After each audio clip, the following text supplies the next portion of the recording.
So, last we left off, you guys had traveled to the island of Ujarak. Small island that's technically part of uh, Ahawi, um, not necessarily associated with any of the kingdoms there. It mostly serves as like a port for the transfer of goods from Ahawi and Alfrin. There's lots of various things around, such as a bathhouse.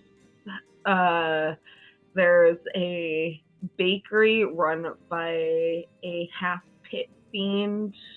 Um, and then a couple of you spent time at this more or less shop called the Lotto Grotto, which sells various items and cargo that were left behind and went unclaimed. Called the Lotto Grotto because sometimes you get lucky and get something good, sometimes you don't. Sometimes you get bones. Boom. Yeah, sometimes you get bones. Sometimes you get wine. Sometimes you get scrolls or mugs or magic items. Who knows? You also made a deal with the captain of a very large ship called the Eye of the Beholder. The captain is Atala Basha, who charged you what seemed to be a fair sum for transport, along with the condition that on the journey to Alperin, you guys partake in work around the ship, but do not get any of the spoils.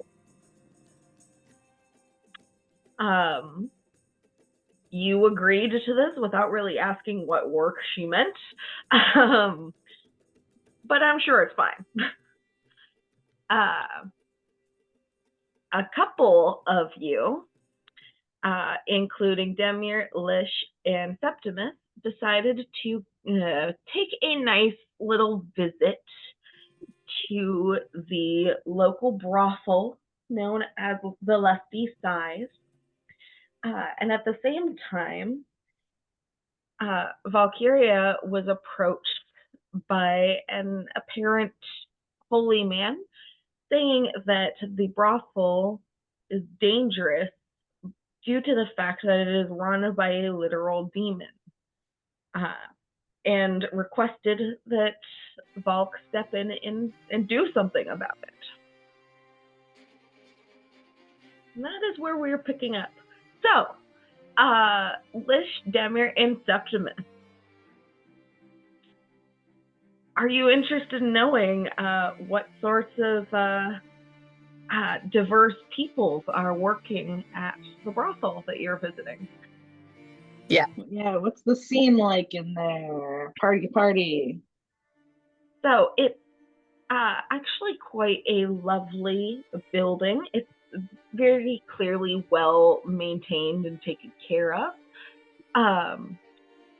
There are a few, well, I shall say a couple of workers there that are more specialized and are more expensive. But you can see that in the foyer there's a crackling fireplace and various places for sitting and lounging and talking, maybe getting a chance to chat with the workers before heading to one of the more private rooms. There's various sorts of fabrics draped along the walls, and it's very elegant, and the light in here is warm and yellow, and there are drinks available on the coffee table. But some of the folks that are available, as I mentioned, there are a couple of people who are more specialized. And that includes a werewolf and someone you don't necessarily know the race of, who tends to offer more kinky sort of experiences, we shall say. There's a halfling. There's a non-binary tiefling.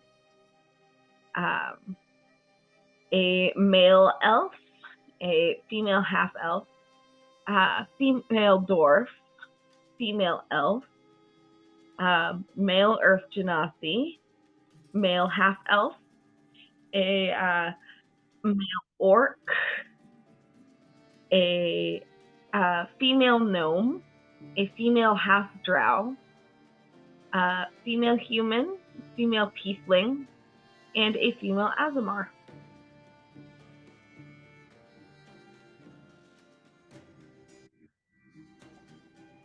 Yeah, I don't know if Lish is specifically looking for companionship more so than just like he wants to hang out and have some smoke and maybe see some dancing if it exists. All right. Let's see.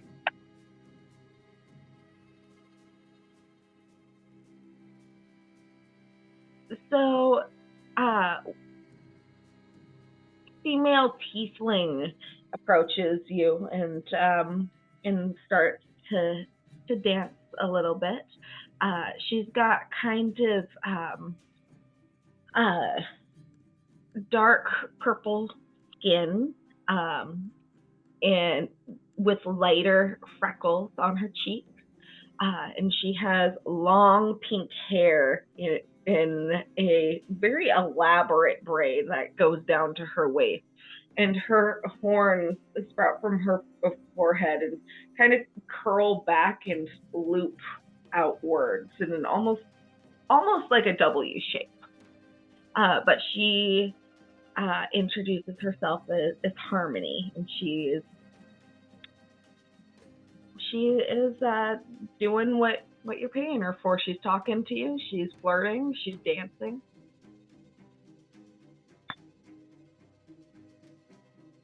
And we'll get some like hookah and some drinks going and all right, chill out.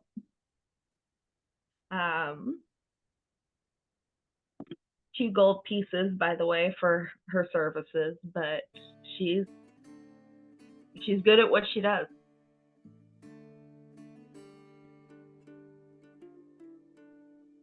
Demir is just hanging out with Lish, so same. All right. Septimus? I can't say I'm particularly interested in company either. I would just be enjoying hookah. All right.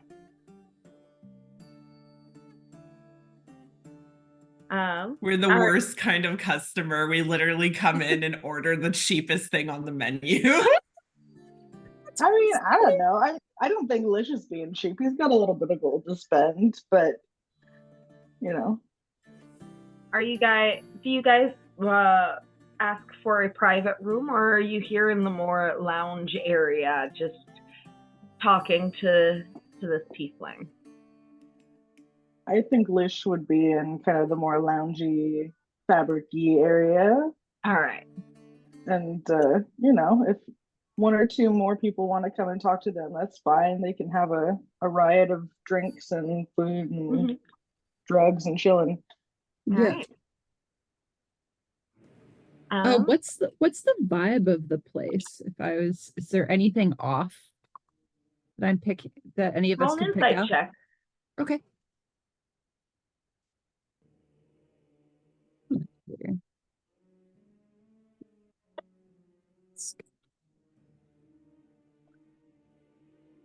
must have surface to roll on.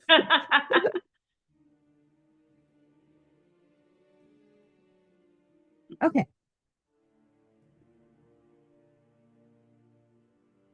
'22. My insight's high. Yeah. The vibes are good. It's calm. It's I mean, like, it's a little smoky in here. It's sexy. Like, no one seems like, hey, I don't want to be here. Everyone seems to be doing what they're doing. Like, it's nice, actually. Okay.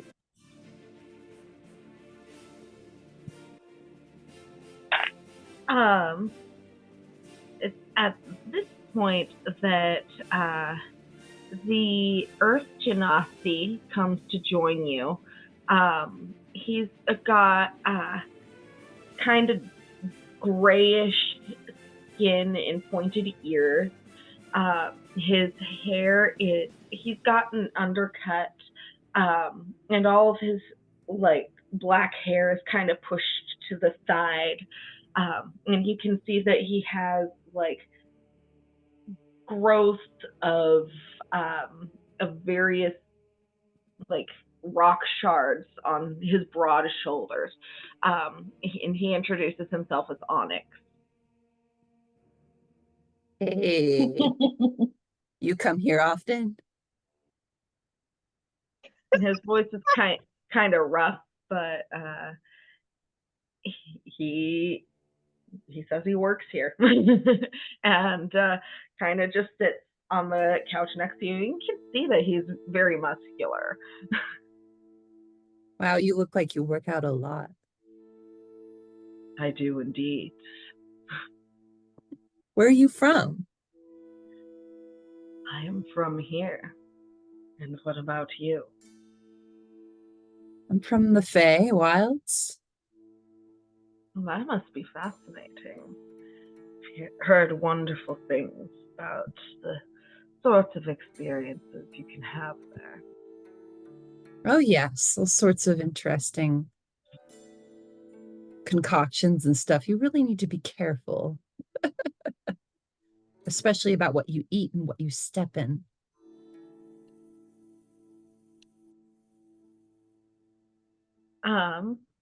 So while this is going on, you guys have a couple of sex workers flirting with you guys.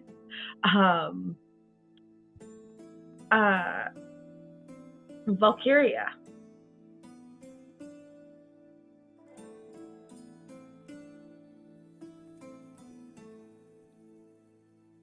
Yeah. Yes. Hi. You were just told by this priest guy that the brothel is run by a demon. What are you going to do about it? Well, step one is oh God. Sorry, everyone. Step one is to check in with the rest of the party instead of going on a solo mission. So I catch up with Toby, Aaron, and Hawk. Is that everyone at the secondary location? Mm-hmm. They went to the inn tavern called the Rowdy Raven. So I catch up with them and see where they're at the inn.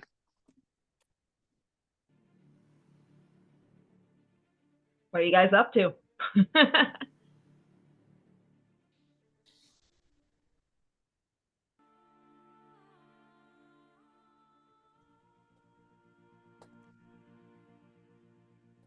I'm waiting for other people. No fun. The no fun gang is having no fun. Well, I mean, probably the first thing they. Oh, I go can ahead. provide a description of the tavern again, if that would be helpful. Well, we never went inside. We just were outside last time. Yeah.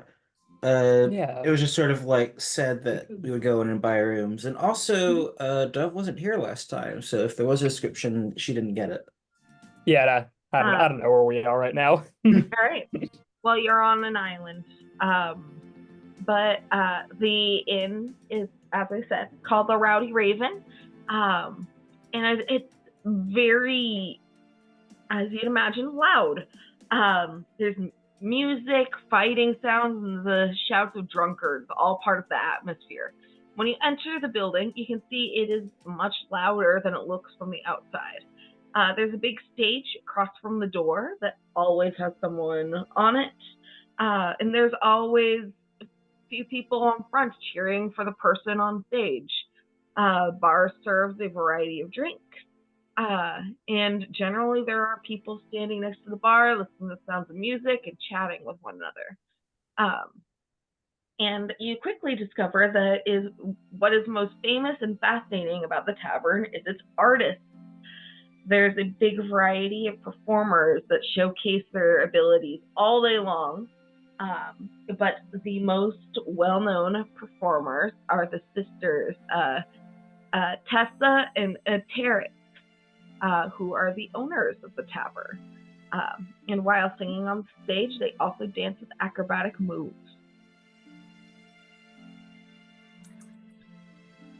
Aaron's down in the fucking mosh pit. All right. Aaron's moshing. There is also a specialty drink of the house called flower wine. Ooh. Hawk's probably single-mindedly focused on information gathering, so he's probably listening to like some old guy, like some really old sailors, like sea tales, and he's just like sitting there like, "Oh, okay, so when can I sneak in this question about the dragon? If he's even seen it at all." He starts talking about like sea serpents to you. Way back in my day, I hunted down the greatest beast of these northern waters. These northern waters. And like he tries to get a word in edgewise, he probably just keeps going. So there I was, back on my ship. Yeah, basically. The Galloping Lampoon.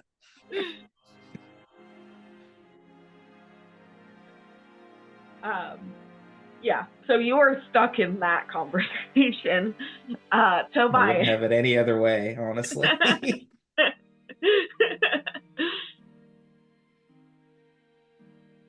Tobias, what are you up to?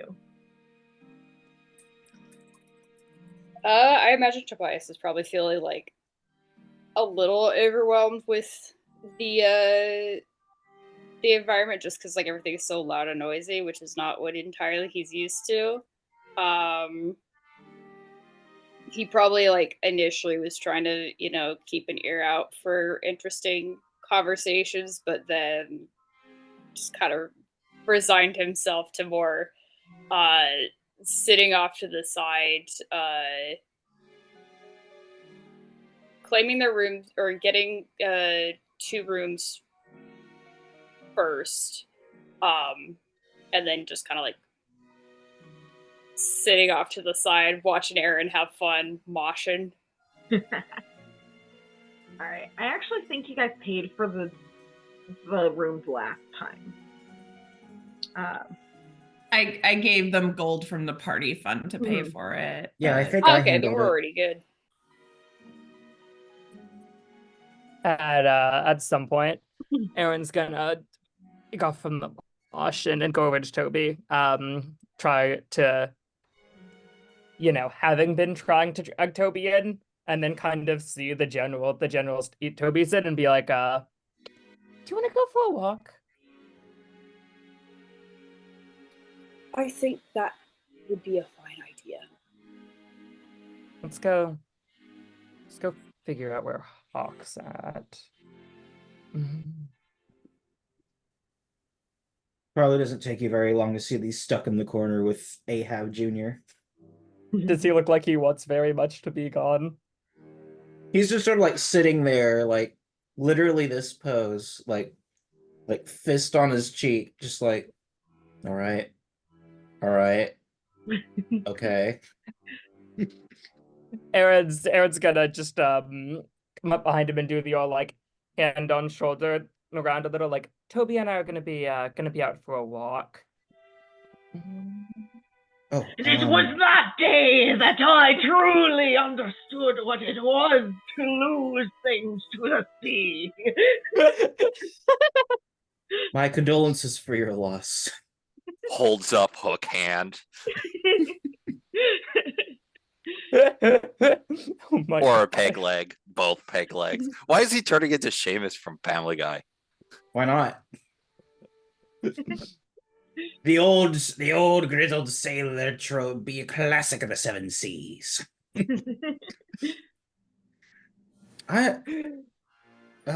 Excuse me, and he's just gonna be like, please get me out of here.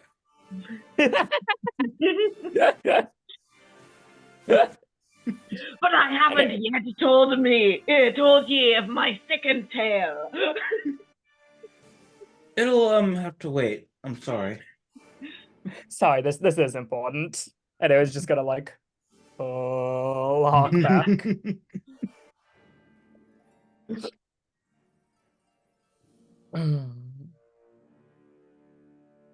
I'm starting to think that nobody knows anything about the dragon out here. It might not swoop in on the sea after all. We might be able to get more information elsewhere on the mainland.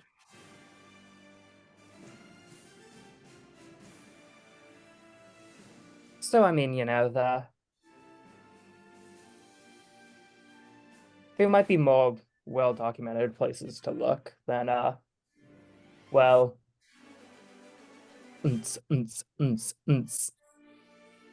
Fair enough.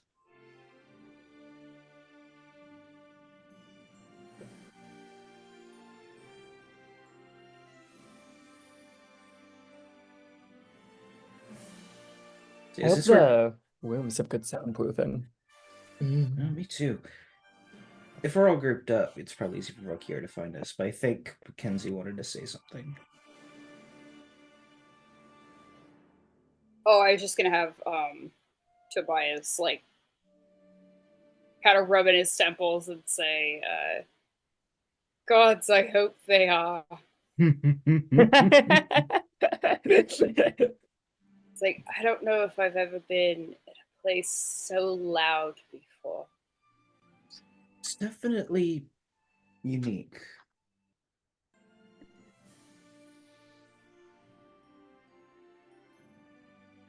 I'm just getting, lost in it. It is good music. Oh, quite good music. Oh my God! And did you? And Aaron's just gonna start going off. Hawk in the back of was like, "Oh no, Not again!" You're trapped in another unskippable cutscene. That's how they get you. Trapped in unskippable cutscenes forever. They accidentally catch you with the "Did you get all that?" while you're still mashing A, and it loops.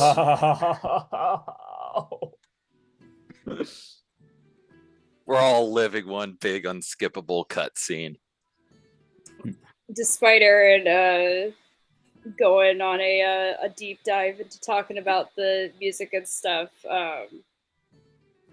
Tobias is listening with a fondness, because there's a major difference between listening to his friend Gus about something that they really care about or are passionate about, and being in the middle of an extremely loud room with a bunch of people like dancing and going crazy and stuff like that.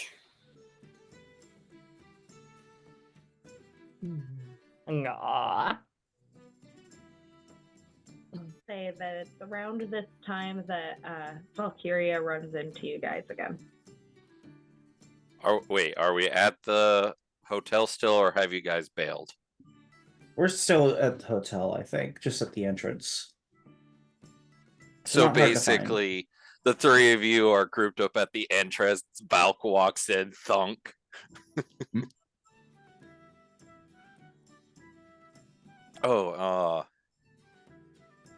Balk. Can I borrow y'all for a second? Kind of gesturing to the outside world. Yeah, I think we're ready to be borrowed. Sure. What's going on? Don't tell me that the skeleton came back to life. No, not the skeleton. Other questionable occurrences are apparently going on in town. Where aren't there questionable occurrences happening in this town? Fair enough, but you remember that preacher dude we saw earlier spouting about Torm over by the brothel? Right. Mm-hmm. Well, he noticed the insignias on my tabard and reached out.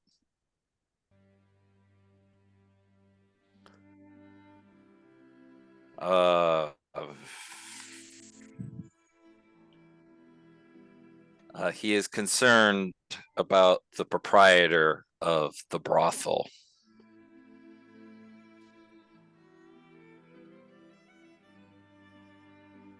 Oh? Does he have like underworld connections or something? Well, that's one way of putting it. Apparently, they are a demon.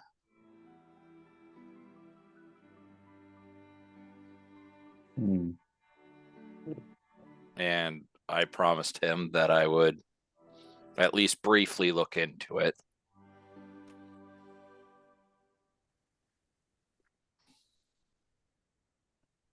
I guess it makes sense as the kind of place men would be hanging about.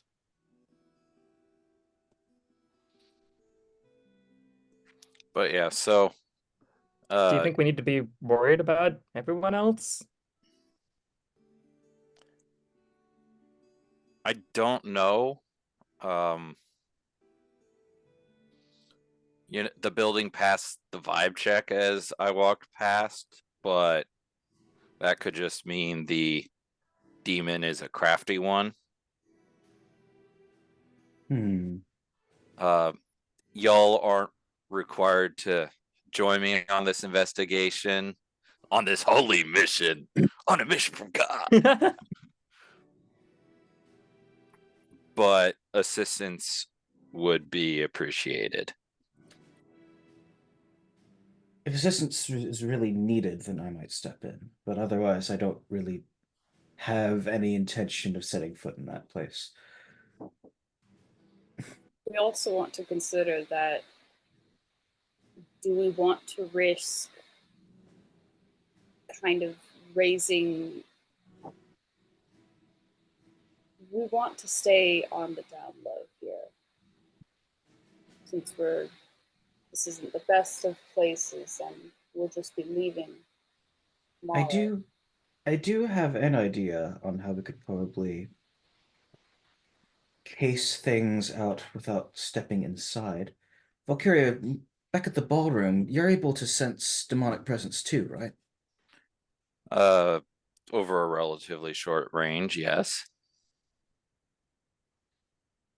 Maybe between the two of us, we could get a decent idea of not only if there are demons in the building, but how many. Certainly worth a shot. If there's, I don't really know much about them, honestly. I'm not even sure how I got this ability.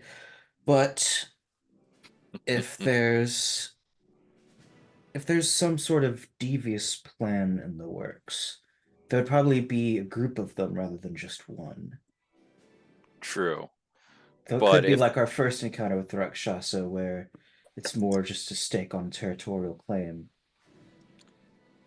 And if the extraplanar being is abiding by local laws and customs and just trying to exist, I can't blame them.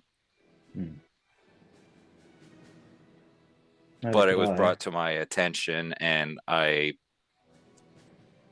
feel obligated to at least confirm that before just assuming.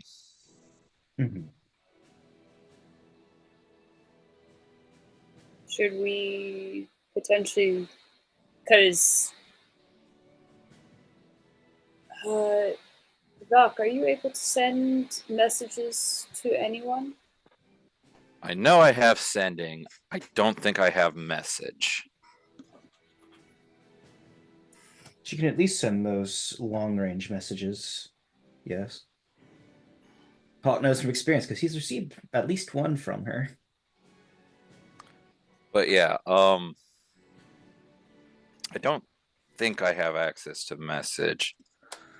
I mean, literally just if we should try to communicate with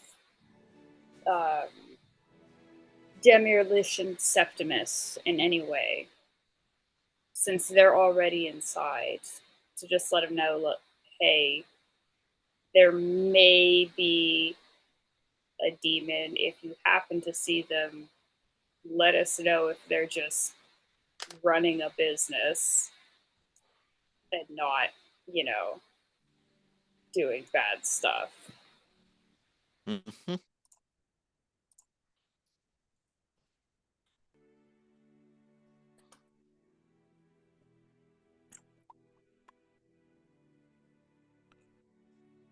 Someone sending us a message? Working on figuring out how. You're not able to swap out your cantrips, correct? Mm-hmm. Okay. Cantrips are like the one thing on cleric that I'm pretty sure you're stuck with. Yeah. So I guess it's going to be ascending.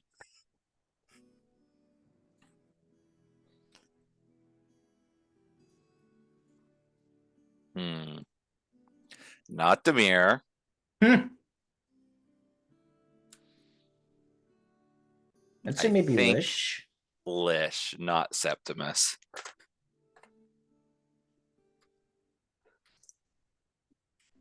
Okay, let's see. 25 words. Lish. Be aware. We got word there is a demon running the brothel. If anything is out of place, please let me know. Godspeed.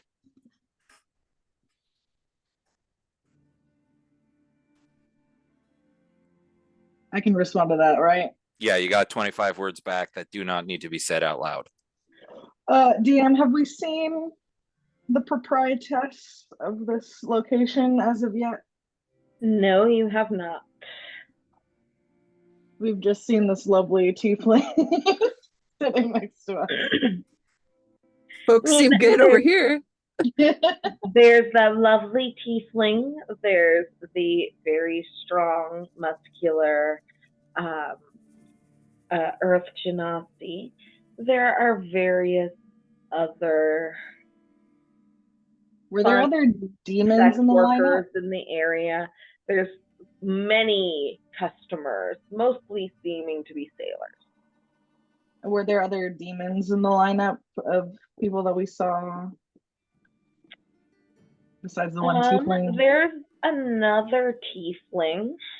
They're non-binary. Okay. Was the baker a demon? I forgot. Baker was a half demon. Half fiend. But that's not here at the brothel. Yes, Demir knows that quite well. I mean, Lish will just kind of like lean back a little bit in his lounge recliner and kind of tuck into his cup a little bit. To be like,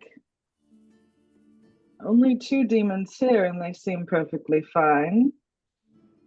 Why don't you come and investigate yourself? There's plenty of room in our booth. Okay. Message received. Don't kill the mood. Don't kill the mood. Don't kill the mood. Don't harsh my vibe. Okay, upon receiving the return sending, Valk turns to the rest of the party and goes,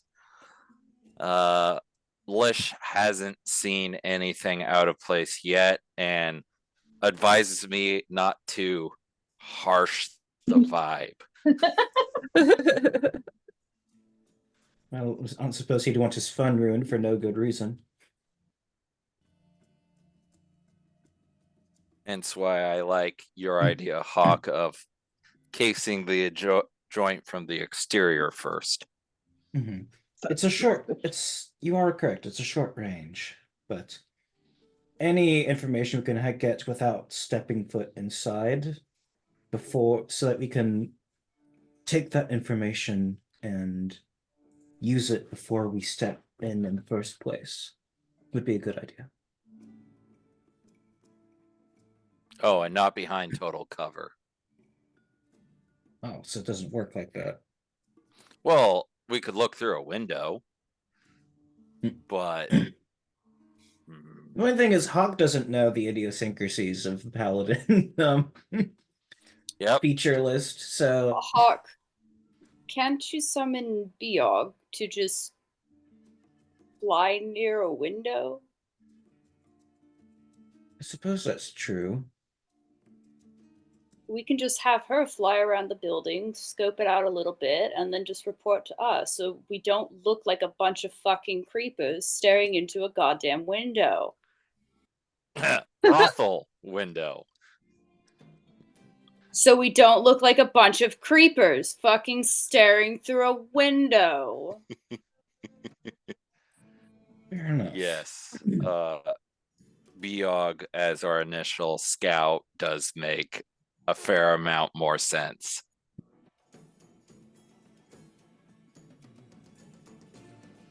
Right. So maybe Hawk does that instead. And if you're going to actually step inside, that would be better for Divine Sense. Well, let's have Biog do Biog things, and then we can decide from there. I love that you guys are going above and beyond to not be creepy. It's just being more creepy. Yes, and there's nothing creepy about an owl just hanging outside your window. If anything, people like gush when they see an owl outside the window, and this one's like the size of my fist. Yeah, Biog is really, really small. Like, she's an elf owl. She is the smallest species known of owl. People are gonna see her out the And window instead of adorable. going, "That's suspicious." They're gonna go, "Aww." As opposed to Valk squished up against the window, her wings open against going.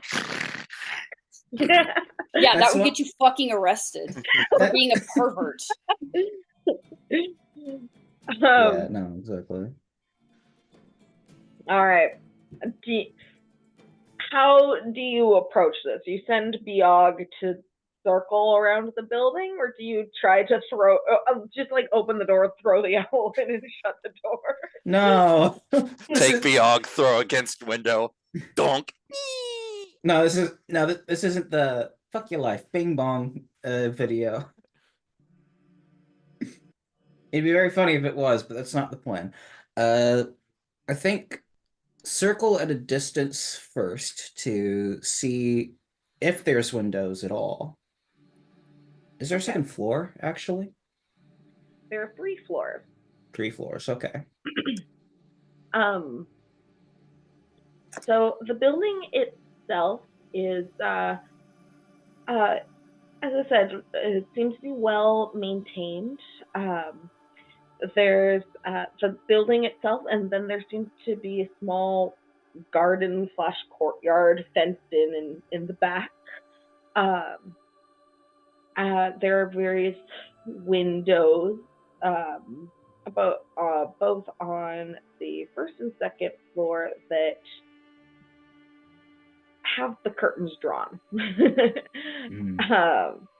The third floor, however, the curtains are not drawn, and there actually seems to be a balcony. The balcony overlooks the garden courtyard in the back, and Almost much of the entire wall seems to be made of windows there, leading to the courtyard. The room inside is dim. You can Bianca can see a crackling fireplace, some bookshelves, a couple rugs on the ground, and then some stairs leading to apparently a loft area. Is there anyone on the balcony in the garden? Well, there are a couple people out in the garden that seem to be engaging in work. No one on the balcony. But there is a door that leads inward from the balcony. Is it open? No, not open. Okay. I'm not keen on actually having Biog infiltrate the building, as funny as that would be for most of the other people here. So let's see. From this, there's a garden on the bottom floor, and the balcony's on the third floor or the second floor? Third. Third floor. So balcony's on the third floor. It's got like that glass arch, right? Like the glass side of the wall? Glass side of the wall, yeah. Like, okay. You know, in Spirited Away, you know what Yubaba's room looks like? How she has that, those glass windows that lead to the balcony, and then she turns into a bird and flies away? Not really, no. But I can kind of get it. How there's just like a window wall, basically. Yeah, kind of. Okay. You know, rich asshole things. Is the inside of the thing more greenhouse, or is it like something else? Because you said there was like a fireplace. It looks... Well, have the roll a perception check. Okay. I already pulled up the owl sheet in preparation for this. Skills perception. There we go. She got a 21. I'm so proud of her. This seems to be an office of some sort. And there's no one in it.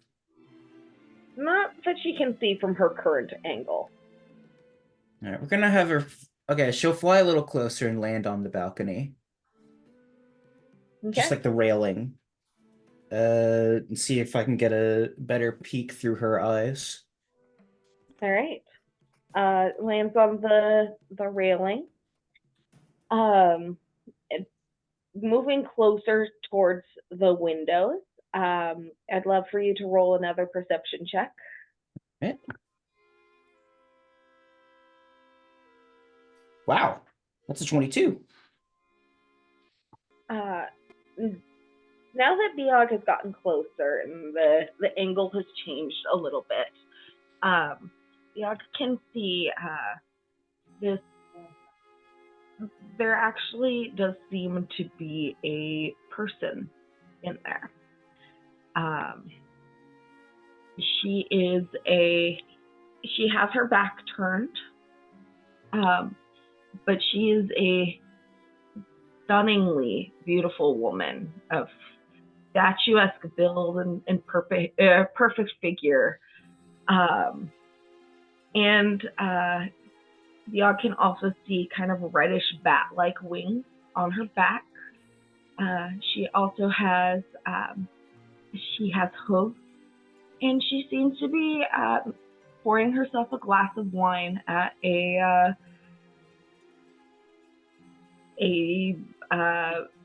wine cart.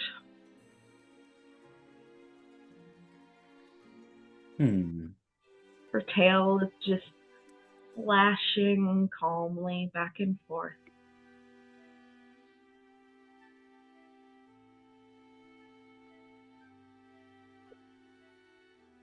All right. But does this information get relayed to the party now, or I believe Hawk is deaf and blind, but not mute while he is channeling this. That is correct. Okay, so he'll sort of like lowly mutter while sort of sense deprived, like she found her. Very well built. Hooved feet, small wings. She's pouring herself a glass of wine. well, fuck a doodle do.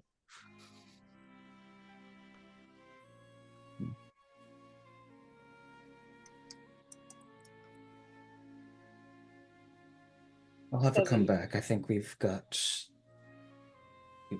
the demon in question, I suppose, but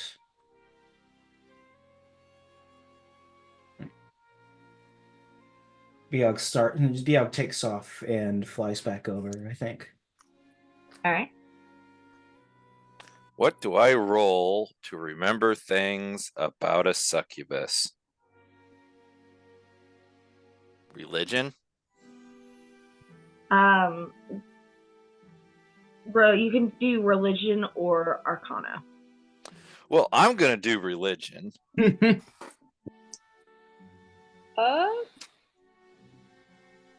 succubus counts as a is it a fiend? Yes. Demons She is and a demon. devils are both fiends. Mhm.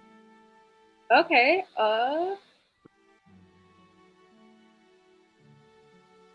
Let's see how this one's treating me I today. I have advantage on intelligence ability checks to recall information about fae, fiends, or undead. Ooh. All right. Well- So you can both roll.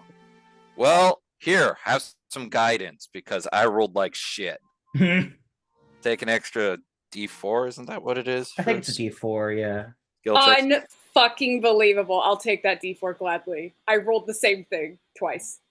Fan- So what did you get? I got a 14.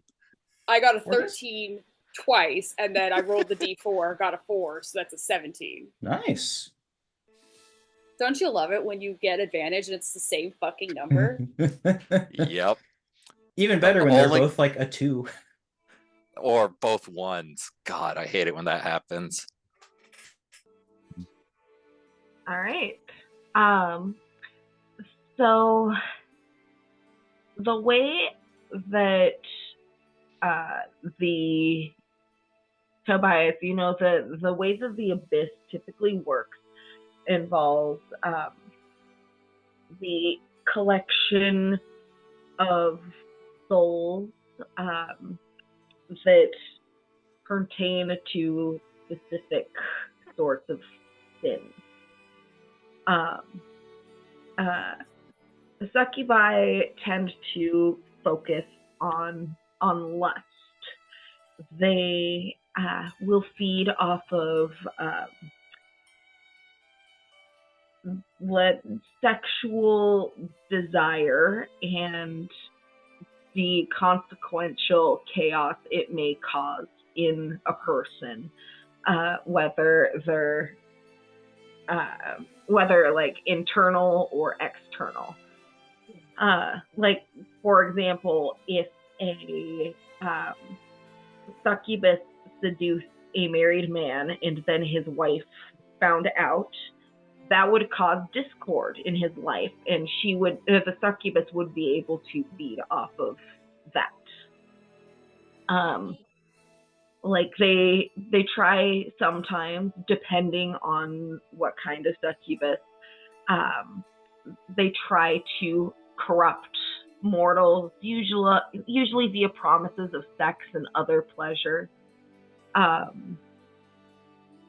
But you would also know that sometimes, it really depends on the individual succubi, that a kiss or an embrace or anything more intimate than that, a succubus could potentially drain like life and energy from a mortal if she so chose.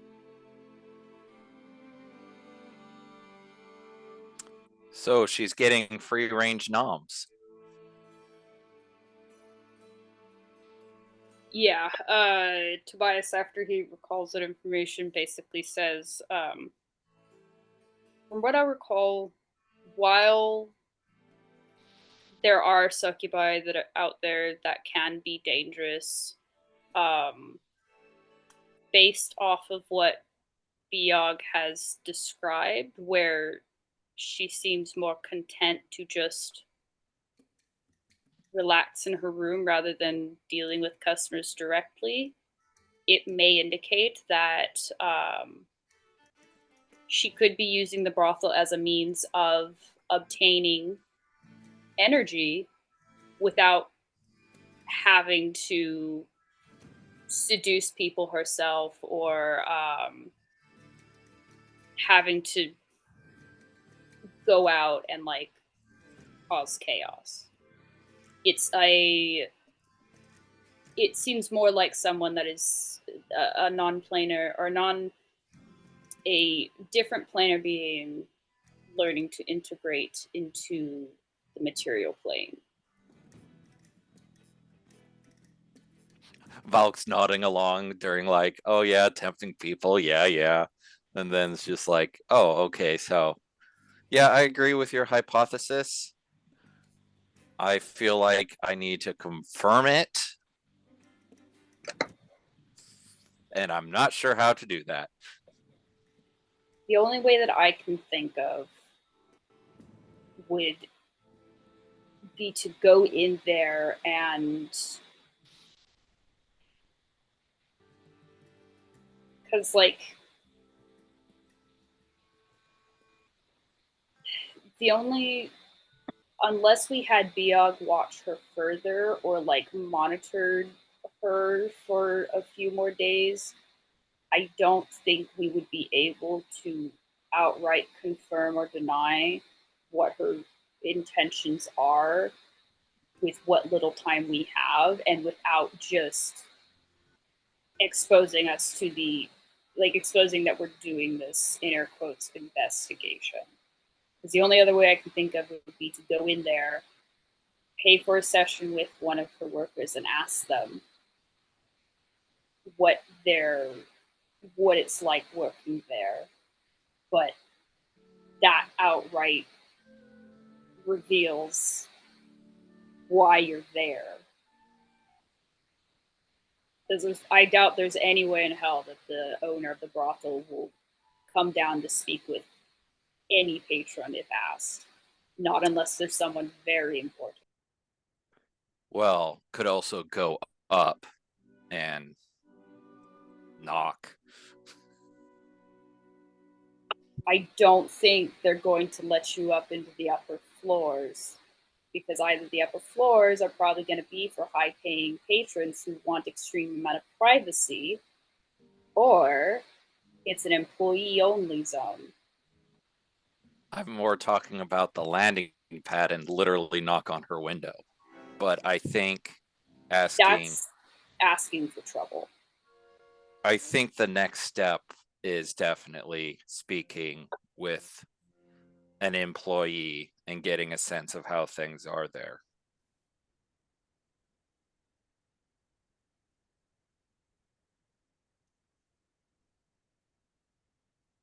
I mean, for me personally, it doesn't seem like too big of an issue.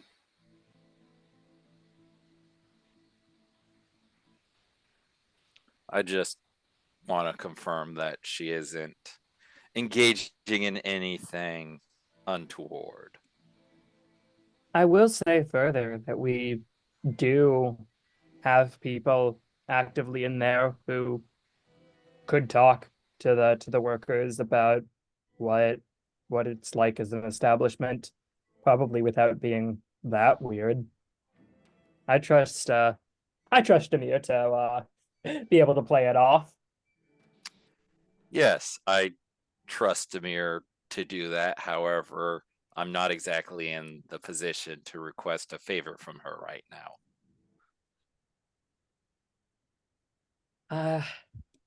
I know what approximate direction she is in. Ish. Or, And We- Aaron taps his little earrings. we can go in as well. Probably. I'm I mean, we do have an open interested. invitation. Mm-hmm. I'm not particularly interested in going into an establishment like that. And honestly, the way I view it is I'm much more keen on leaving the brothel owner alone. I do agree with your assessment, Toby, that this is probably about the most normal way she could be going about her life.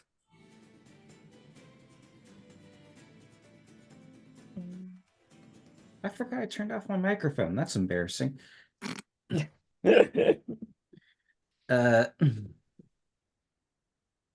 Hawk I just said earlier, like, Hawk's in Toby's camp of like, I don't want to go in there. I feel like I've done my part.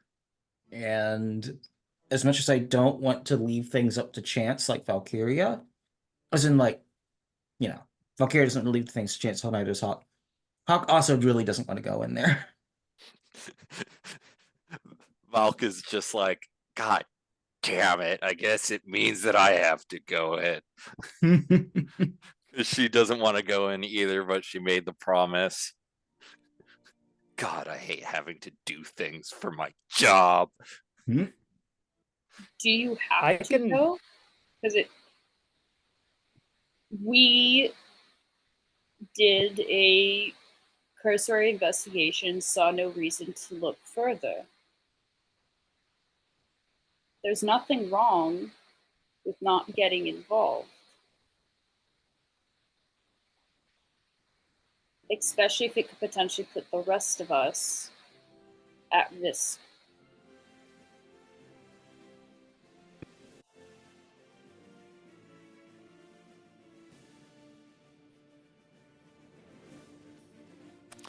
Yeah, but I did promise the motherfucker that I'd investigate this. Have you not already investigated? I feel like I need to take at least one more step for my honor to be maintained. Yeah, let's go with maintained. If you don't want to go in alone, I mean, you don't have to. And Aaron's gonna link his arm with Valk's. Well, I guess it's Azamar time.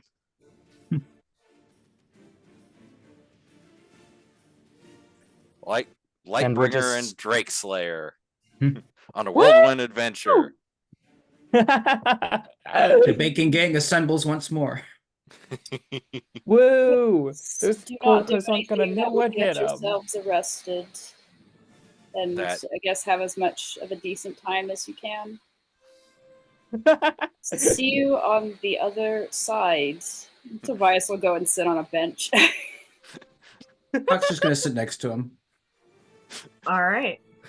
So you two do the like Assassin's Creed sit on a bench and blend in thing. Yeah, Tobias will bring out like one of the sticks he had been working on, like whittling a little bit, working on some of the finer details of it, and occasionally like showing Hawk what he's working on. All right. Falk wistfully looks at the bench and then is like, God damn it. I'm missing quality bench time, sob. Puts on sunglasses. We're on a mission from God. All right. So as you guys approach Philosophy side, as I said before, there's like draping silks from the windows, and the inside seems to be warm with the fragrance of wine and spices and hookah. And the woman standing outside currently is actually the Azamar. Small world. She has kind of olive skin. In her hair is so blonde, it's almost white. But it seems to have like a gold shine to it, and actually her hair is glowing, and she has a halo around her head that no matter what angle you view it from, it looks like it's behind her.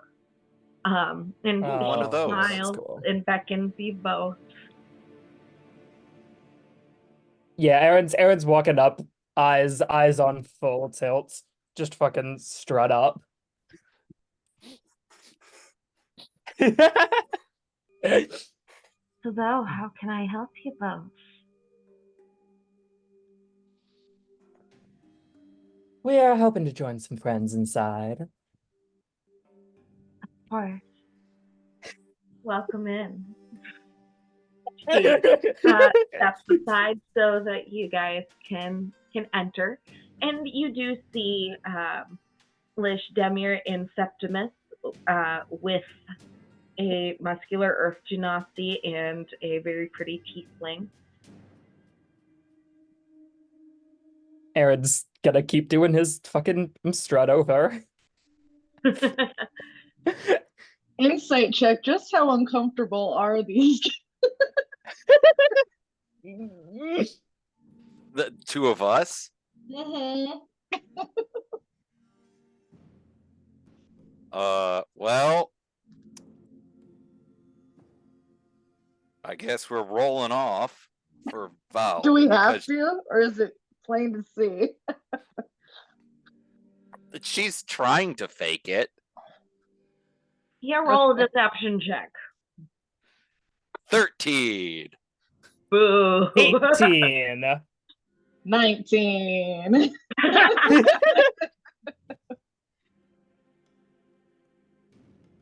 Yeah, Val, veil and hood and everything, but has swapped to her casual clothes. Well, you can't see much on her face. You can kind of tell by how she's walking. She's a little unnerved being in here. Her knees are knocking together. Aaron Hands sweaty, looks mom like spaghetti. Aaron looks like he's like trying to drag Volk over, and quite possibly also drag himself over. I am tipsy at this point and just like, oh, hey. Ah, Septimus. Lovely to see ya. You having a good time? I'm probably sitting in the Earth Genasi's lap at this point. In that case, Aaron will just statement, you look like you're having a good time. Oh yeah, I have a new friend. What is this Earth Genasi's name, by the way? He introduced himself as Onyx. Is this Onyx? Well, you looks like fine. Lish will kind of like scoot over a little bit so there's a bit more room and just kind of gesture for you. Come in, come here. Come sit with us. Aaron, I never thought I'd see you in a place like this. Do you? I look over at Onyx and I go, "Do you guys have Jenga here?" Slutty Jenga. Strip Jenga. Depends. Are you interested in strip Jenga? Or, I'm giving him the side eye. I'm like, I could be tempted into some strip Jenga.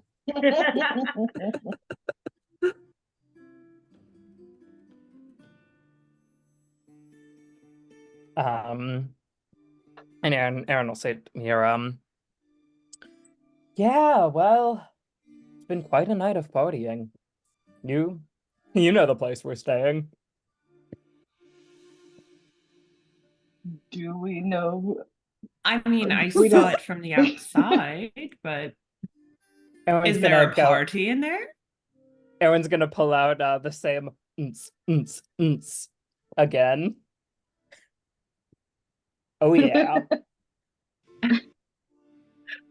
Shoulder to shoulder dancing. Lish is just kind of like, oh, I wish I could have seen that. Having a hard time visualizing it. Well, and Aaron's gonna look around. Seems like you're getting your fair share of dancing here. Nice and quiet. At this point that the tiefling Harmony winks at you, Aaron.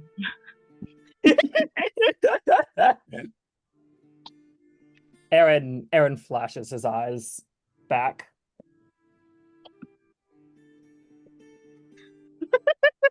Wait, you Laser flash your eyes. Aaron's going to make direct eye contact with Septimus, and he's had his eyes pretty bright here, and he's just gonna have his eyes go all the way back down. They're dim, almost looking like they're drawing in the light, and then flash them back up. That's cool. Whoa. A good little party trick. Yeah, I don't know how to do that. How did you do that? Well, a gift from our parents or his parents. Don't by I can having do celestial it too, but blood. Wow. Yeah, I don't know your heritage, so that's super cool. Yeah. Would you like some hookah? And I offer the hookah.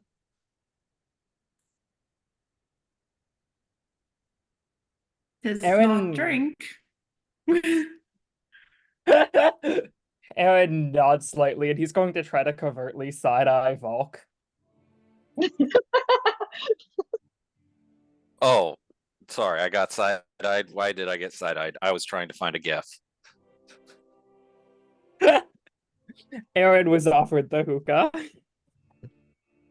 Aw, I love you, You can't come in though.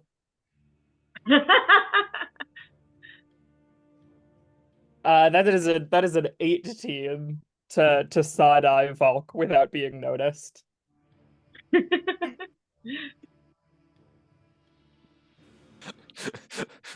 Valk doesn't notice. Excellent. And you try so hard not to be noticed that the person you're trying not to be, or the person you're trying to notice you doesn't notice. Notice me, Brian. And Aaron will say, oh, I'm afraid I might have to take a rain check on that Septimus. Not sure it's quite the vibe. Very well. What It's not for everybody. The vibe. What vibe are you looking for?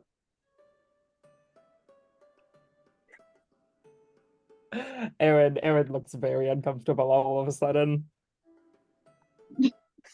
Insight check? Yeah, I'm insight checking that. That's a natural one. Never mind. Well, I'm inciting. 23. All right, I think the easiest way to get through the bullshit here is Aaron looks like he just came from a party and was fully ready to be done partying, and now they're here. Oh. Tired. He's just tired. He's tired. Volk and Aaron, have you guys actually sat down, or are you just standing awkwardly next to the table? Oh, no. Aaron sat down. Okay. Valk sat down and is attempting to do her best nonchalant buff person, but just key details are ever so slightly off. I think Aaron sat down between the space Lish was offering for Volk and Onyx and Septimus. All right. So it's at this point then that your table is approached by a half-elf woman. She's got fair skin and sort of medium-long black hair tied back into a ponytail, and she has bright blue eyes. And you can see that a few strands are very gently falling loose from her ponytail. And she kind of leans on the table, says, I would love to welcome you all to the Lusty Side. What is the name of your party?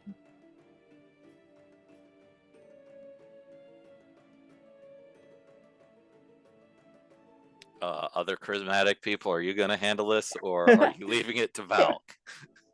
I shrug. I think I know. Has anybody told me what your party name is, or have you guys just said introduced yourselves? Did we say? I think we said we were the Wild Roses. Yeah, I think we did. We're the Wild Roses. Pleasure. And I put my hand out. Takes her hand and kisses it very gently. And when she releases you, she says, you have been invited upstairs to meet with the madam. She witnessed you all enter. Lish kind of like cuts a glance to Volk and Aaron, like, what did you guys do? Aaron's going to Demir is giving Aaron and Volk the exact same look, only a little bit angrier. I'm oblivious. Aaron taps his ears, and messages her. It would be a pleasure. Aaron and his messaging earring. Yep. And Aaron is going to stand up and offer Volk a hand. What is Onyx doing? Did he tense at all, or did his mood change at all when she said Roll an that? insight check. Okay.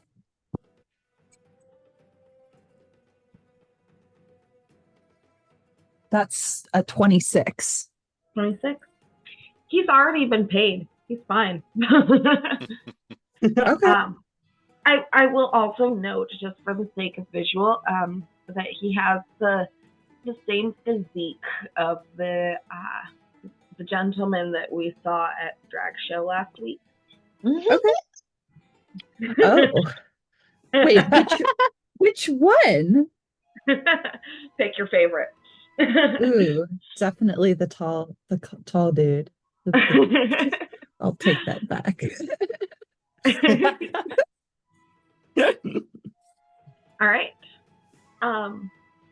If we there's like that the balcony is like overlooking the rest of the room, right? The main kind of room here. There's a balcony leading to the second floor, but can we see anything up there?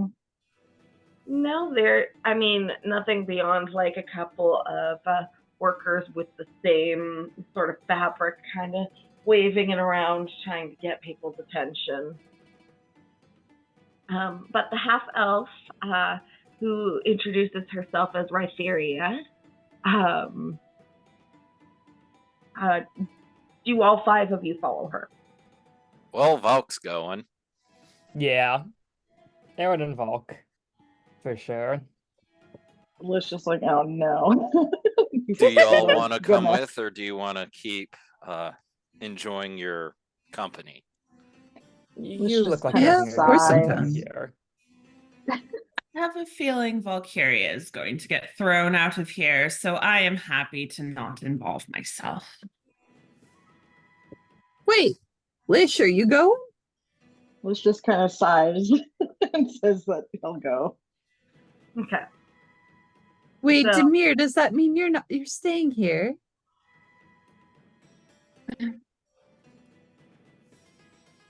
You all can stay. It's fine. We'll make sure that these two do not get their rear ends handed to them. It is my intent to remain cordial. Thank you very much. Intense. Good luck with that. Good luck with that. I'll have fun watching you get tossed out on your ass. And Demir is going to kind of sit back on the couch. Right, Demir, you're going to try to stay back on your own.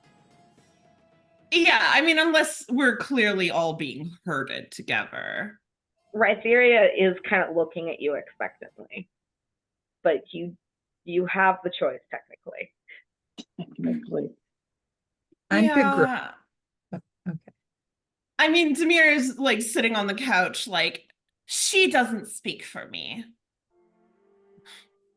I'm begrudgingly leaving Onyx. I'm like, well, Demir, Oh, I don't want to leave you by yourself, but something's Go ahead, clearly it's going. fine. Let the party. That's a good idea. I don't. I'm just Party's going to already sit split. around and chat a little. Okay. You can handle yourself. I'll be right here. And if you need me, I mean, Aaron is perfectly capable of getting in touch. And I can get around very quickly. So I peck Onyx on the cheek and blow him a kiss. Have a good evening, love. All right. He yeah, Aaron does a slow wave winks to Harmony back as he at walks you. off.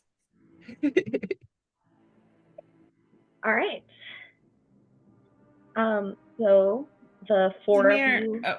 Oh, Demir, but, what are you like, doing? yeah, she's going to find like someone, not on it. She's not going to crib Septimus's style, but she's going to find one of the workers and chat him up, and she's going to be fishing for some information, but All right. you know. Are you looking for a him or a her or they? Whichever is closest and looks friendly and chatty. Okay. You find yourself chatting with Lillian, half drow, kind of deep purple skin and jet black, like raven hair, long, glossy, and deep violet eyes. Yeah, and so like while everyone is off chatting, Demir is going to be asking her, like, oh, how are you? What's about? Like, have you ever been to Alprin? Dragon? Chatting, just chit chatting. Okay. So, Valk, Aaron, Lish, and Septimus are all led up to the third floor. Woo! You are taken to a set of double doors. And the half elf knocks and then kind of nods her head and heads back downstairs. And the door, and through the doors, you can hear a feminine voice call out, you may enter. Aaron's going in first. Okay. Well, probably Aaron and Valk doubled up through the double Yeah. doors. Mhm. All right.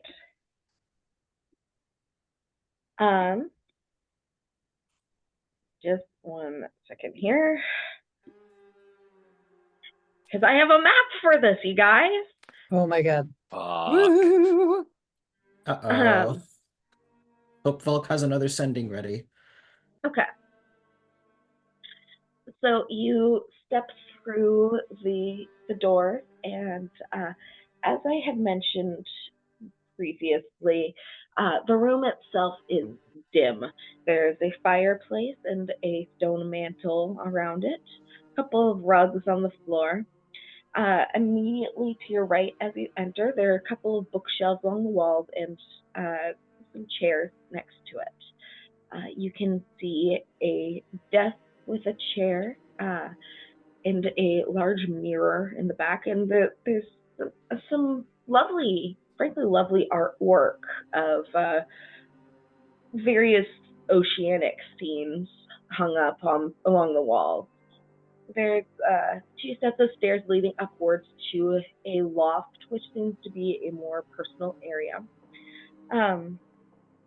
And then kind of leaning near the alcohol cart that I mentioned before is that beautiful woman that Biog had seen before. Now, I will also note at this point that the features of this woman change subtly depending on who is viewing her. Her hair, her color of her hair, to the shade of her skin tone, seems to just subtly be different, based off of each individual's own perception of beauty. You can also see at this point that she has kind of her clawed fingers, and her eyes are a bright orange and seems to smolder. And as you guys enter, she kind of steps forward and places her glass on the corner of her desk, picks up a pipe, and snaps her fingers so that a small flame is at the tip of her finger, and she lights the pipe. Kind of leans against the desk. Is she closed? Partially. As expected.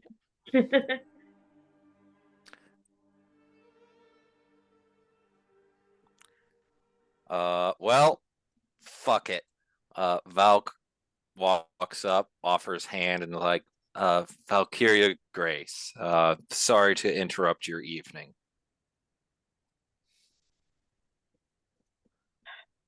Pleasure is all mine, Valkyria Grace. You may call me Lady Lilna. Sorry, what was that? Lady Lilna, Lilna. And she offers you her hand. I shake it. She takes another breath through her pipe, and the smoke kind of wreaths around her head, making her eyes seem to glow even more. And she says, I see no point in dancing around while you're here.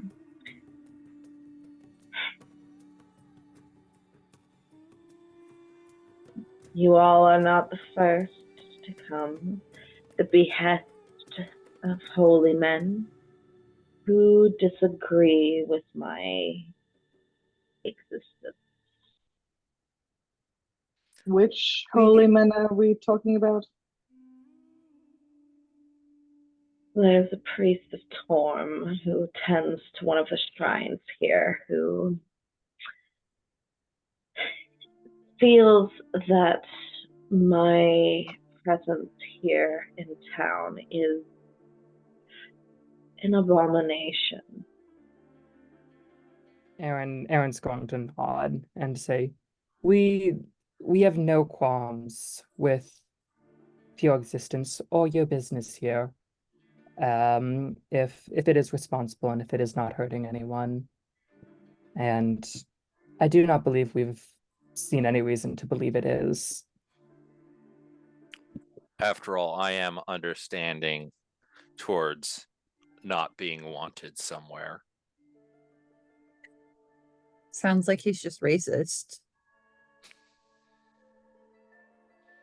And the succubus turns her kind of smoldering orange eyes towards you, Septimus. Says, people tend to be prejudiced against what they don't understand. Mood. As I said, I have dealt with this enough to understand the signs of various adventuring groups when they come stumbling through my doorway. And to be honest, I am not the type of woman that likes to look for a fight. So, I can explain to you what I'm doing here. You can at war, we can battle, and you can attempt to banish me, or I can offer you gems or gold or perhaps an item, and you will be on your merry way. And I can continue to run my business in peace. Does she seem kind of like exhausted by this? Like this has happened a lot of times before. Well, an insight check. I'm inciting all the way, guys. There we go. And I'm rolling well today. 25? You get the impression from her, like, that she has dealt with this kind of stuff before and is like, all right, adventuring parties are usually into it for the gold. I can give them money, or if they're full of righteous anger, I can tell them about my business. But like, I'm not interested in fighting anyone. I've dealt with this. I'm bored of it. What if we were, has this individual been bothering you like on a daily basis? Are there multiple people that are doing this, or is it just one person? Primarily, but every now and then folks will come through town and discover my nature and get their panties in a twist about it.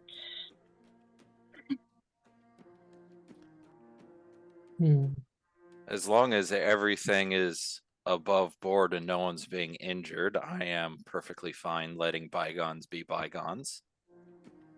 I To don't be think we honest, need. things such as taxes and property ownership are not in my nature. I have enough coin, however, to have someone paid to handle that for me. I am here to feast off of the various emotions that come through town. I feast upon the guilt of sailors who miss their wives but long for the embrace of someone beyond their crew. I feast upon the caution and the worry of holy people such as yourself, whom she nods towards Valk, who feel that they are betraying their ideals by partaking in a service that people demand on a regular basis. I even feast upon those that use sex to cover up negative emotions, like your friend downstairs. Val auditory chuckle at that one.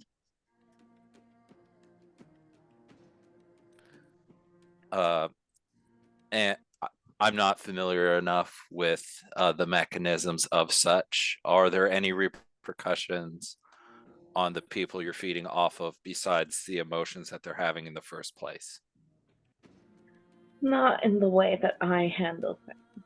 Every now and then, if someone so chooses, I invite them up to my chamber and thoroughly exhaust them.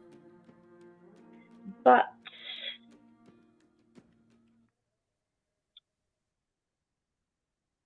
there are those, as I've mentioned, that shame me and those that work for me for offering a service that people demand.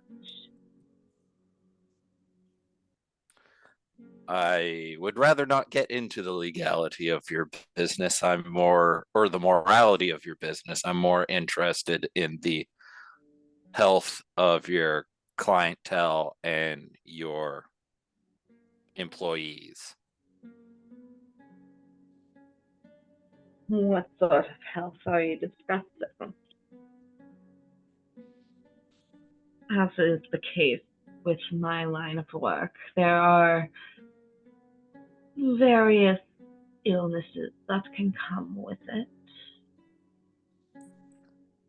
but with sufficient gold can be cast aside by someone willing to cure it. Of course. There are even those among my workers that will depart and arrive at the various shrines around town to use the gold that they rightfully earned to seek these cures and are then turned away because of their choice.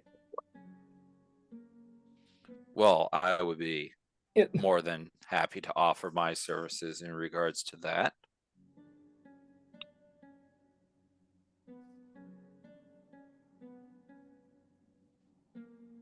Uh,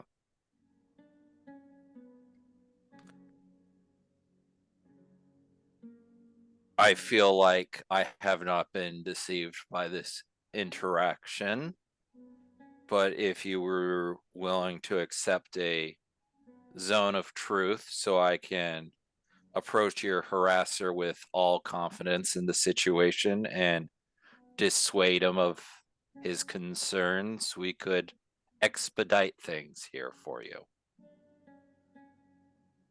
You are not likely to dissuade him of anything, regardless of what spells you wish to cast. He, as I said before, is an objector to my very nature. That is something that all who are othered have to deal with at one point in their life.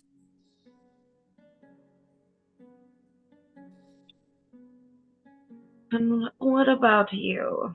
You are both above of the heavens.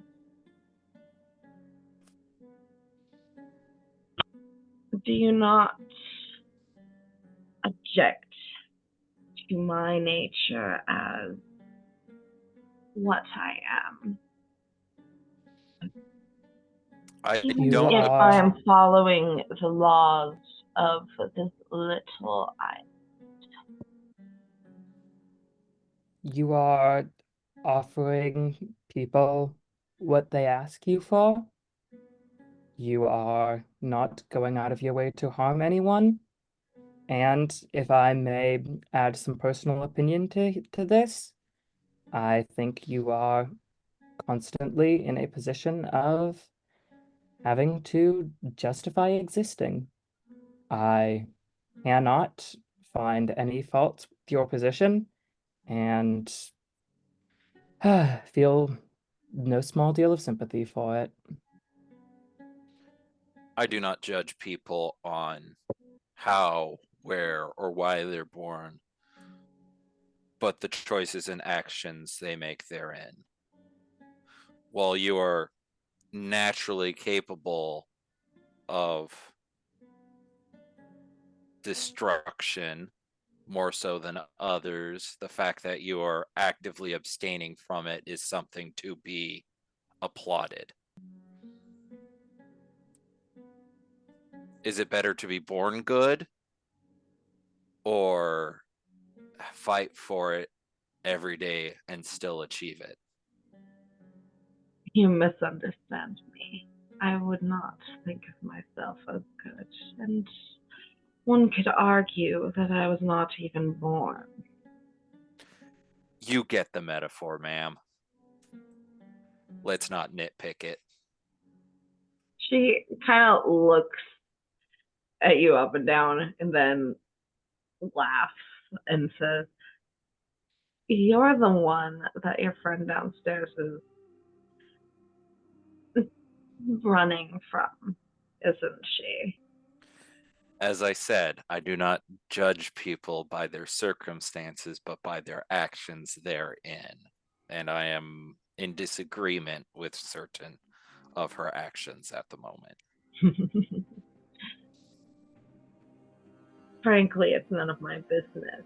I am merely, again, feeding off of this negative disposition she has at the moment, and it is amusing to me. Well, then you're in for a hearty meal. Feel free to invite her upstairs if she so chooses. I could have fun. I ask plainly that you do not feed any more on my wife. And she just kind of looks at you and raises an eyebrow and smiles. And you can see that her sharp teeth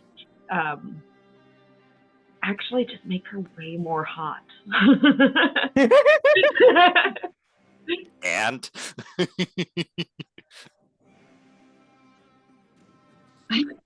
I mean, Lish, I don't think he's like super crazy mad, but he's just like, can we not?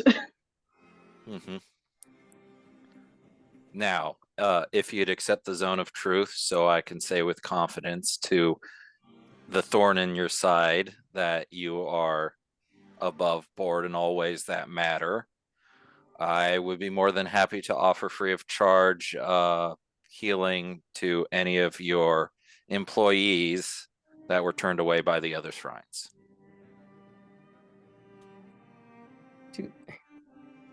Roll Do a we have to- persuasion check.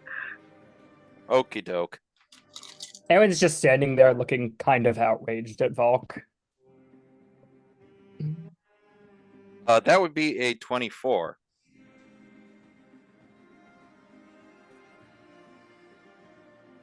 None of my employees require healing at the moment.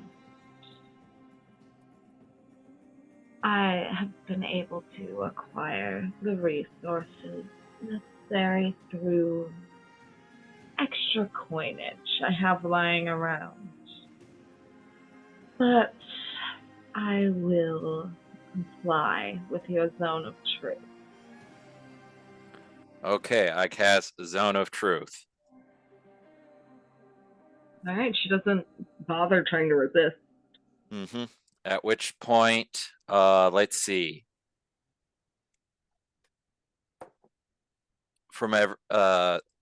Has everything we've just discussed so far been truthful? I find that truth is subjective, but True I have to you. been honest with you. You have shown that you strive to take care of your employees and protect them from harm, and that there are no lasting consequences to the clientele outside of the mundane ones. I do what I can to protect my people. If they have any complaints, they are welcome to take it up with me personally, but they are paid fairly. And any children they have are well taken care of as well. Of course.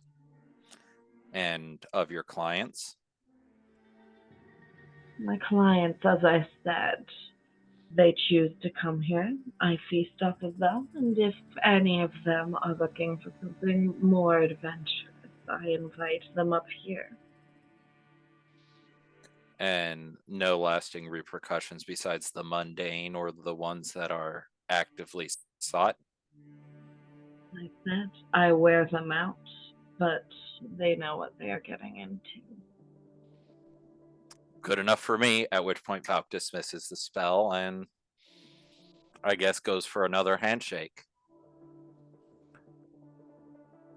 She takes your hand in her own clawed one.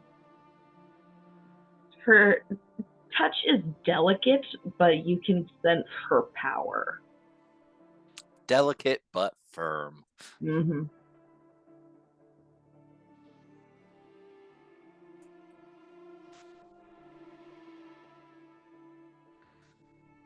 Now, if you wouldn't view it as rude, I personally am uncomfortable being in your business and would like to retire for the evening. Does anybody else have any questions for Madam Lilna while we're here? I raise my hand.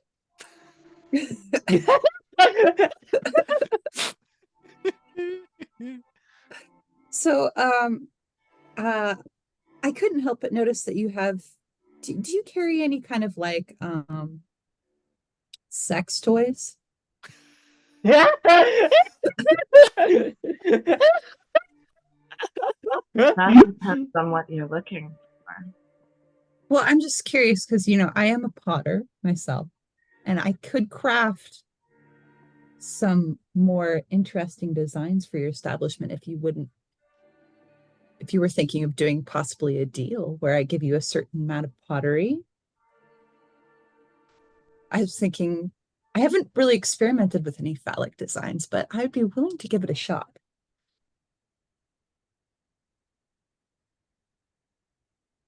I'm not sure that I'm interested in pottery, but I do have some various toys that you can use if you so choose. Okay. That's fair. I'm gonna pull out a little tiny like business card, give it to her, and be like, if you're ever in the business of wanting any pottery whatsoever, I'd be more than happy to venture out and try some new things. It's a pleasure to meet you and to experience some time in your establishment. And I go to shake her hand. She approaches you and leans very close to you so that you're looking right in her eyes, and she does not break eye contact as she takes your business card and tucks it between her breasts. Have a Still not lovely breaking evening. eye contact the entire time. Have a lovely evening, and I take a little bow and leave to go join Demir.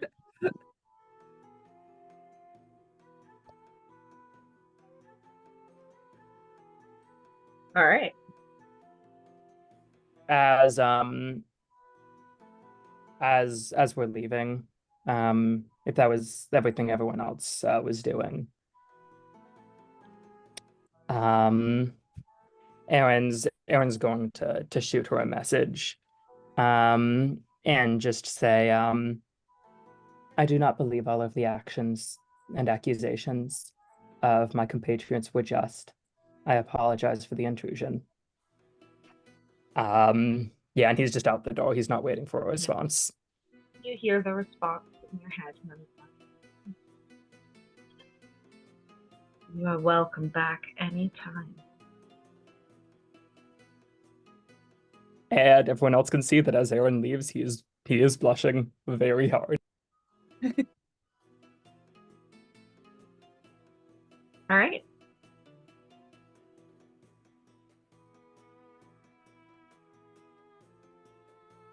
Demir, you were trying to ask about the dragon. Yeah, I was just, curious if they'd heard anything, if they know anything about Alprin, if they know anything about Captain Basha. Roll an investigation check. Okay, hold on. Please roll better than you were. Fucking hell. Okay, that's a 16 investigation. 16. Okay. So you hear that Alperin is there's the city of Alperin itself, and then there's the continent. Alperin, the city, arcane magic is more or less banned in favor of holy magic, which is in line with what Aldrich told you. You're also told that most ships going to Alperin, to the city there, stop in the town of Freyr, which is primarily human, dwarvish, and gnomish. And you can hire different people there that will serve as something of a guide through the tundra and the mountains to get to the city of Alperin. No one has heard of the dragon that you're looking for.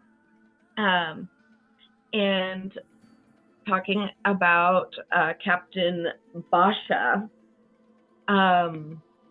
remind me what you got again, a 16? 16, yes. Sorry, I thought I was muted. All right, just sent you information there. All right, good to know, good to know.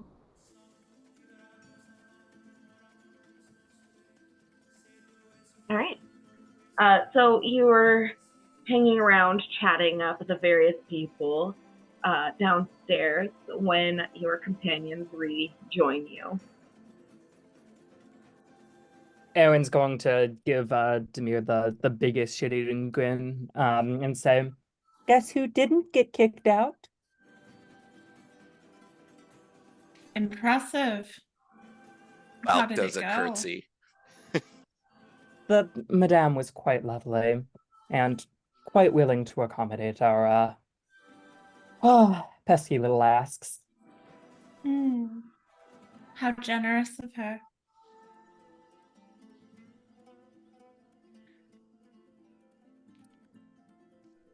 Well, And Aaron, after having said that out loud, Aaron is going to message Demir.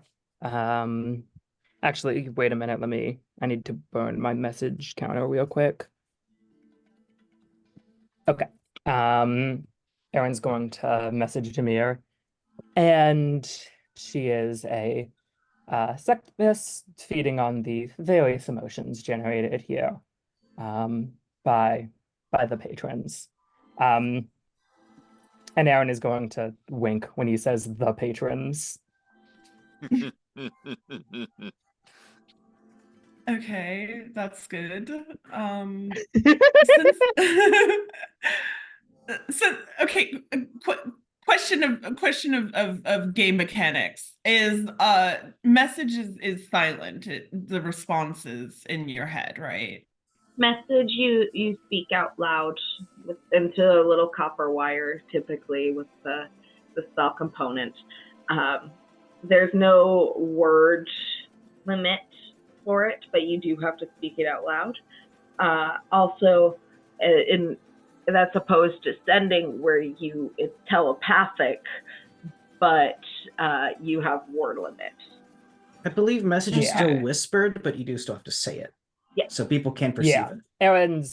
Aaron basically just takes your little like phone hand and taps it up to his ear, and then just whispers into it at the lowest volume he can manage. You guys want to feel old? Kids don't do that these days to signify phone. They do this. I was literally going to. I don't like that. I don't like that at all. I was going to make this is a brought fake... to you by your local teacher that worked in preschool for 7 years. Congrats. I was going to make like a fake boomer joke about, oh, kids do this now, but no, it's real. Yeah. Damn it. And they have no clue why the save icon is like that. Anyway, sorry. Anyway. Aaron's making an old-fashioned phone. Yeah. Ring. But at a nice, phone. Aaron. I might have some pertinent information on our captain, but we'll talk about that in the rooms. I do think that it's time to leave. It's at this point Valk trips up. It's like, you're all welcome to continue enjoying your evening. I have business with a certain cleric to take care of. And Valk scuttles. Demir is going to look at Lish like, are we really going to head out? Well, I heard from Aaron that there is a rave mosh dance going on that perhaps would be interesting to take a look at, and would not mean our selves are being devoured in any way, shape, or form. Sure. I would love to see Aaron dance some more. Ooh.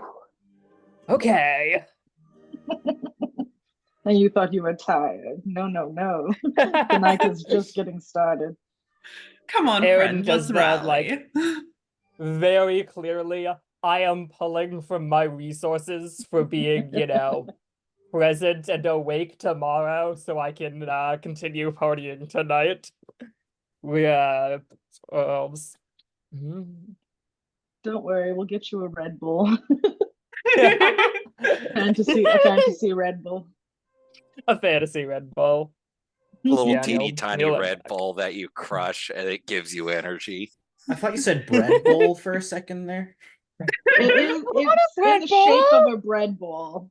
It's got like a Red Bull clam chowder inside Red of Bull a bread bowl. Actually, I Bread think bowl gives you wings. I think I did buy a pastry earlier that like gives you energy. So I will pull that out and offer it to Aaron and like in the same motion, like wrap my arm around his shoulder and just be like, "Come on, Aaron." Demir going up here like, whoa. Yes, it was the cherry. It was the cherry bun. I got you a cherry bun. It gives you energy. Woo! Yeah, no, Aaron will happily take that. Septimus, are you going to stay? Would you like to dance? I'll read you the quick description since you weren't here last time. Oh, but Dove's leaving. Won't hear the description. I'm still here. I'm just on the other side of the room. Consuming this whole grain, small steamed bun stuffed with cherries, caramelized sugar, and lemon zest makes you feel more energetic during the day. God, that sounds really good. Now I'm hungry. I missed what was going on because I had to leave the room for a second. So what are you asking, Lish? You're muted, Kenta. You want to come dance? I'd love to dance. Are we dancing together? We're gonna go to the Rave Mosh Bar Club. Oh wow. Yes, I'm totally down for this. Woo! We should pick Toby and Hawk up on our way out. Are they just standing outside? I think they're sitting. Lish just shakes his head. All right, you guys head outside.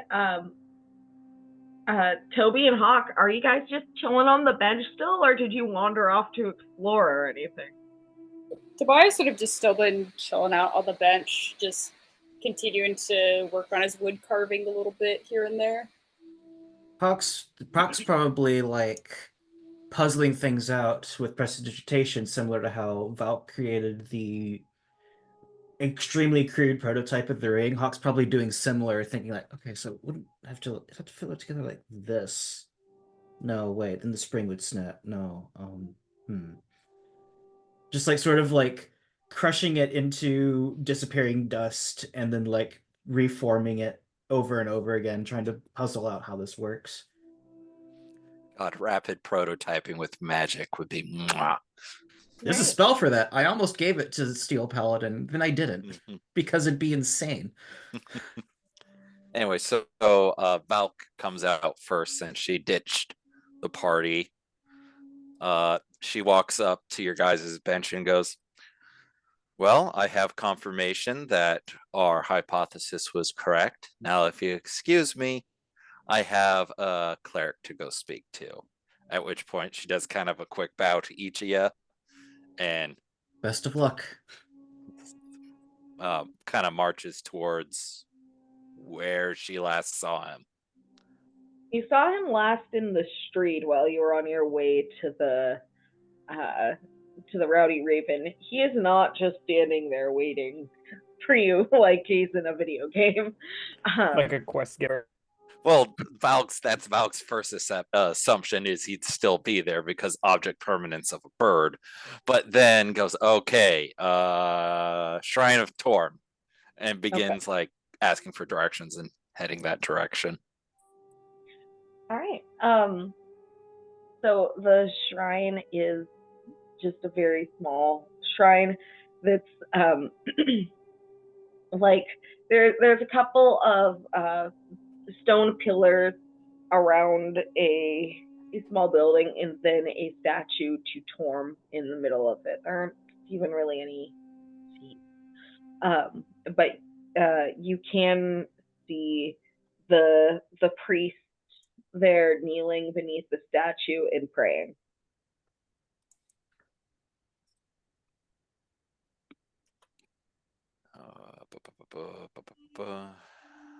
Where are the... Sorry, I'm trying to remember what the name of the magic spear is called, because it might be relevant. Is it in loot? It's called the Sky Spear. Sky Spear. Okay, thank you.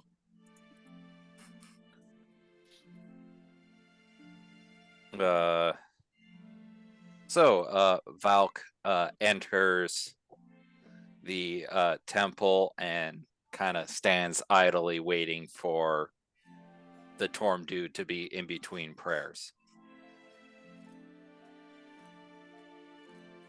Okay. He finishes his prayer, stands up, and he looks surprised to see you again.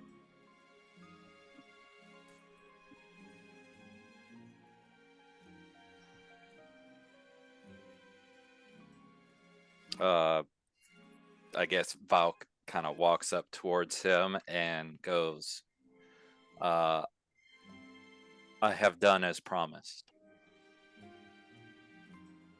You have defeated the demon. I have ensured that the demon is not a threat to anyone in town or passing through town any longer. So she is banished back to the pit from which she came. No. That was unnecessary. What do you mean, no? As I said, it is unnecessary to do that to ensure the results that we want. She is a demon. Yes, but an average man is certainly capable of as much evil as any demon is. Well, of course, but she is a being of cruelty, and she must be gotten rid of for the improvement and the safety of this town.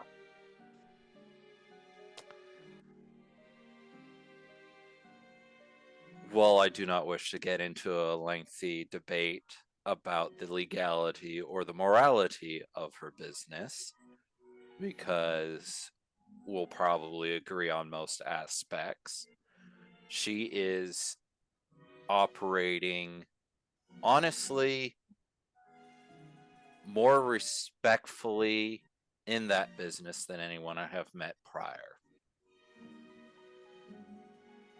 She is just biding her time so that she can be strong enough to do a real harm to the people of this city.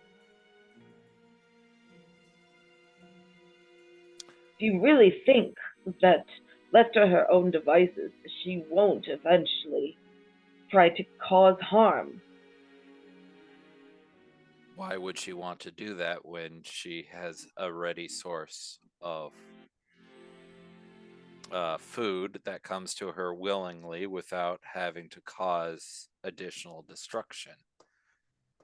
She is a being of evil.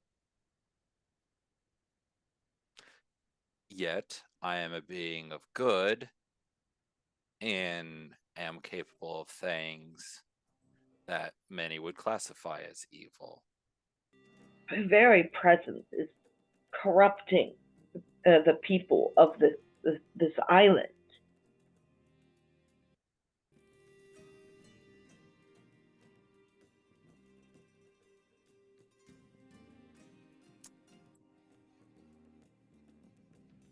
People are more than happy to corrupt themselves on their own. She is not doing anything to encourage corruption. Any port city like this, you would find a brothel and a seedy owner.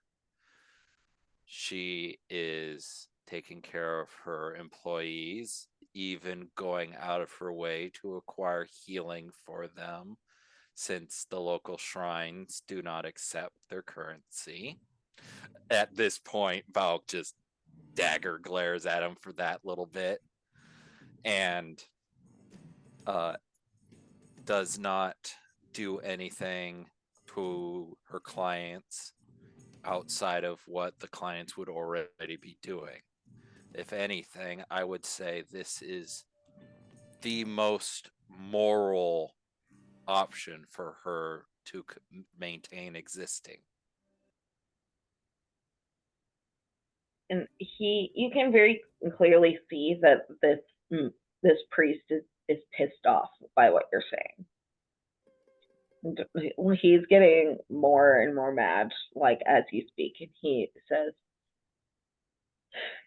"I will not be giving you your reward. You have not done as I asked and gotten rid of the demon. I ask that you leave my shrine."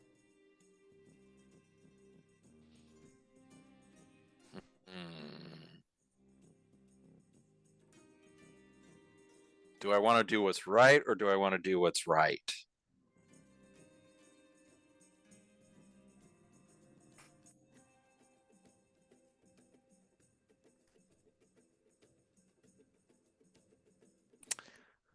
Before I go, I would like to ask you to consider something.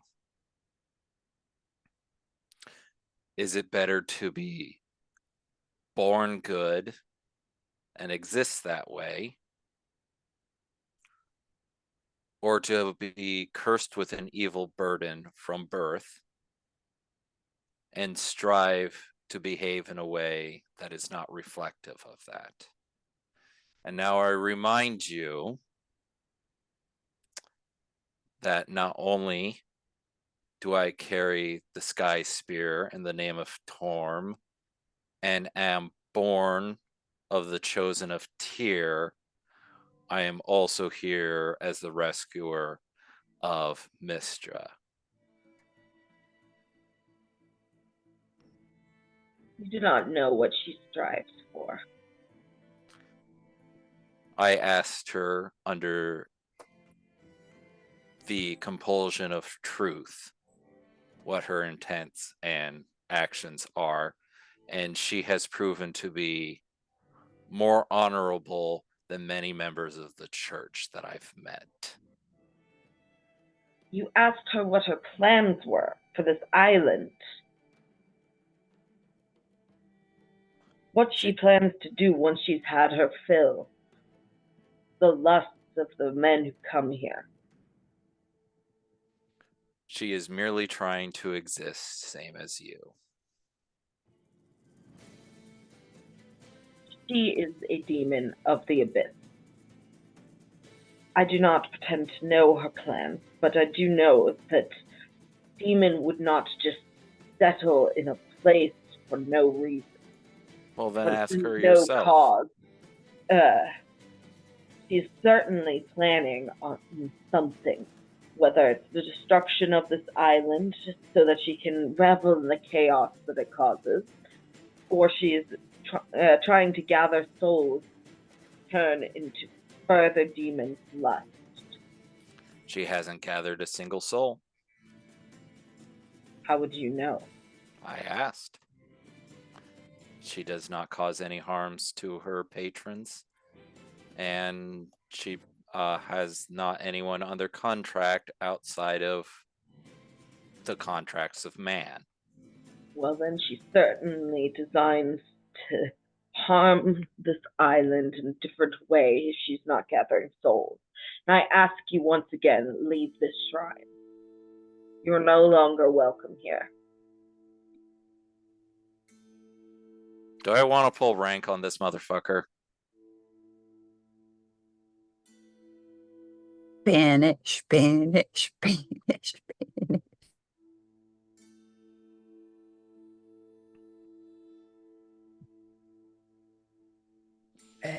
Very well. I will respect your power within this shrine. But I do ask you to meditate on the kinder aspects of Torm. At which point Valk wheels and struts out. All right. Man, I had a stat block pulled up and everything. As far as Valk would have gone, she probably would have done her do not be afraid and gone full holy mode and be like, motherfucker. Mm-hmm. I'll have you know my dad works in heaven. All right. She does not like bigots within the church. So, everyone else was going back to the Rowdy Raven. It's, let's see. I will say at this point, the owners of the tavern, I mentioned before, Tessa and Tyrix are on stage. They seem to be twins. But Lish and Septimus, you can tell that Tyrix is actually a changeling. And they are singing and performing like very interesting, like acrobatic dances. And they seem to be like perfectly in sync with one another and having a great time. As I mentioned before, the specialty of the house is flower wine, which is one silver piece per glass. Definitely getting my mitts on some of that to see if it's any good. All right. The grapes are fermented in oak barrels with a variety of edible flowers and a big piece of honeycomb. The drink is a nice rose color with little gold sparkles in it. It's quite sweet, makes people feel a little woozy, even after the first sip. And you can feel your muscles get warmer and more relaxed after the first sip. And you're also a lot more cheerful than usual for an hour. It's really nice. Excellent. We're gonna do some white girl dancing and with the glass of flower wine. Demir does that thing where she doesn't get her own glass, she just sips out of his. I'll continue. I was gonna say I'm probably dancing with Demir.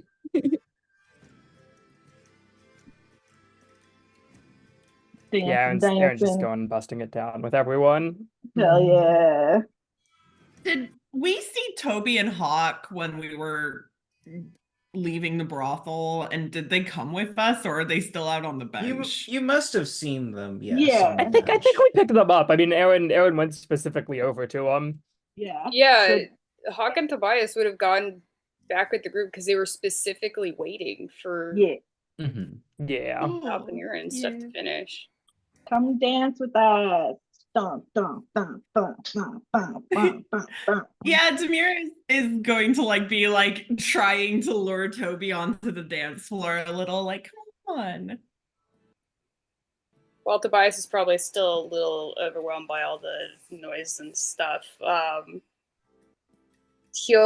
He's willing to give dancing a shot, although he absolutely is trying to be as careful as he can that he doesn't fucking like clothesline someone.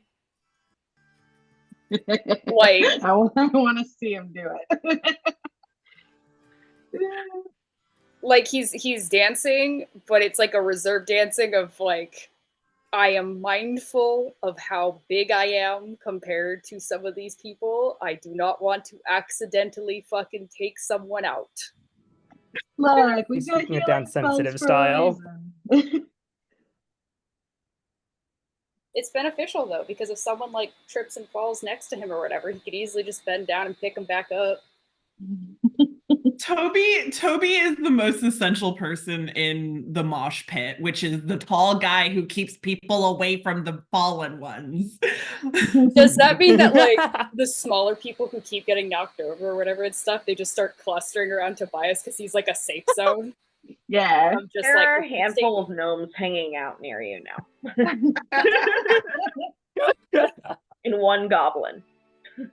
Toby, protector of the small. I just imagine Tobias is, doing like swaying a little side to side, moving his feet a little bit and stuff like that, just kind of like enjoying himself casually and adjusting to how loud it is. And then there's just kind of like looks down, he just sees all the gnomes and goblins around him, and he's like, "Oh, hi. Hope you're having a fun time." If anyone tries to, or if anyone like accidentally starts moving over into their space or looks like they might trip and fall on top of them, he'll push them back so that way they don't fall on the little cluster he has around him. He's like, "Nope, I am protecting them now." Triggered the mother duckling and the mother. Yeah. Demir just Mother like, Toby energy. how noble of you. Passing the one glass of flower wine around to Toby and around. Tobias won't drink from it because he doesn't, or maybe he'll try like a sip of it and stuff before passing it off to Demir. But yeah. The cup of booze gets down to the little dregs of it, and then the pixies take it away and battle over it in the air.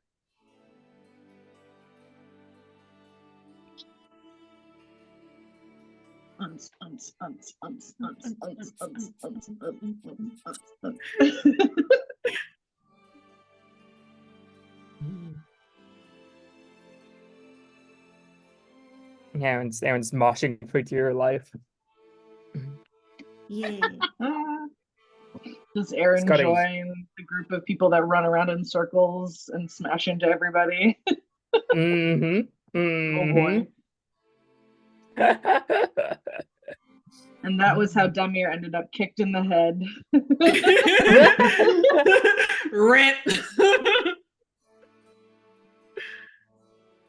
One point he's going to pull himself out to like the corners of the room where there are less people at, and he's gonna start trying to do cartwheels. Well, an acrobatics check.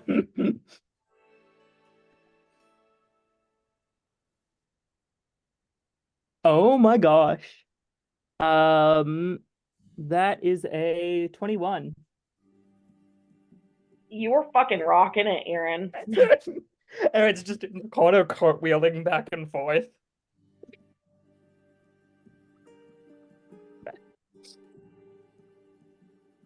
Demir is absolutely encouraging this, just like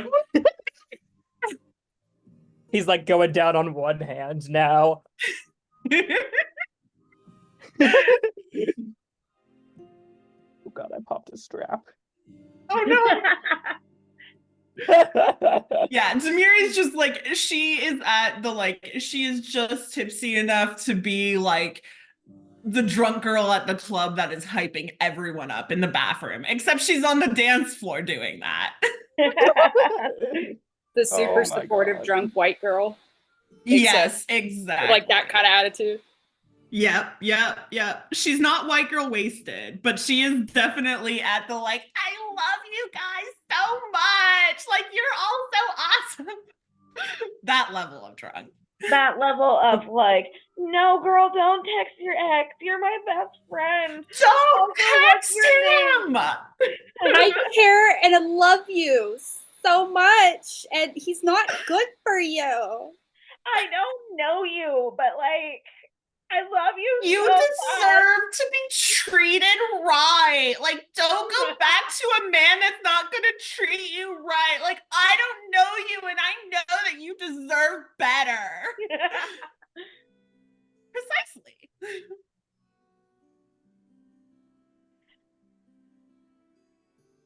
I like how you said, "Oh, I have something to tell you guys when we get back to the inn." And now you're Yeah, I mean, like when the dancing has like kind of settled, like when people are no longer like just having fun on the dance floor and have like found a place to sit down, then Tamir will like go over to the group and be like, "Okay, guys, so we should talk before we go to sleep."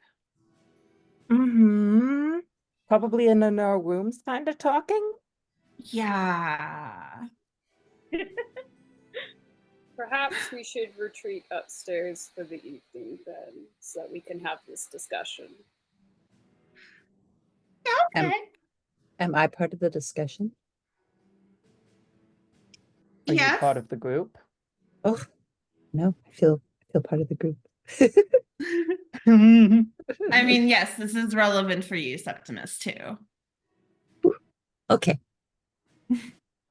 Valk probably had gotten back like partway through the dancing, and she's just at the bar, basically like, bartender, what would you like? Drunk as quickly as possible.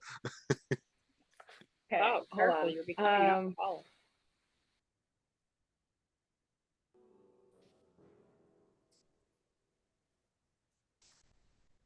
How sloshed is everyone by the time we're up in our rooms trying to talk? Here With is one glass. I mean, Well, she's not three. blackout, but she is happy girl in the club bathroom drunk. So Nice. I'm matching that vibe. Okay. Hold on. Volk, you want to get drunk? Yes. They have very expensive, like, insta drunk ale if you want. Well, how much is Insta Drunk Ale? 350 gold pieces. Okay. Can I have drunk and cheap, please? Okay, if you want you can go for the flower wine, which, as I said before, is the drink of the house, but will make you feel woozy and relaxed and warmer and more cheerful for like an hour. I don't think we're going for cheer. I think we're going for fucked up. So I guess she just throws 2 gold on the table and starts hammering mead or whatever. Okay.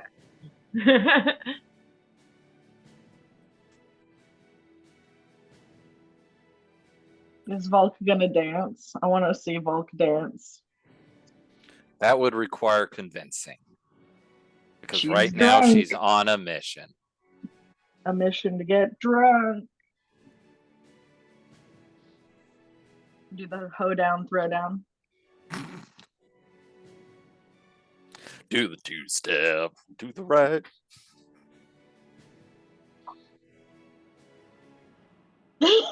Well, as we're like wrapping up and getting ready to go, Lish will kind of like whistle to the pixies to come down, and they're like drunkenly come down and misstep a little bit and accidentally clonk him in the head with the wine glass that they took, and he's just like hisses at them and Sylvan to like get their act together.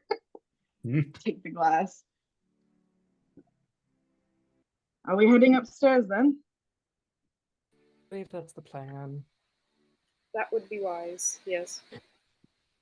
As people go upstairs and stuff, Tobias will turn out and like give a wave goodbye to the group of gnomes and the goblin that he became somewhat friends with. during the dance. Mama Duck is saying goodbye to the ducklings. No, don't By the infantilize way- them. By the way, Tobias, you got the impression when you were hanging out with them that they are all crew members on this one tiny ship all together. That's fucking awesome. A sailboat is their galleon. hmm He probably at some point, like, while just idly chatting with them while dancing and stuff, when they tell him about the ship that they run and stuff, he'll probably tell them, like, that's super fucking cool. All right, so you all head upstairs.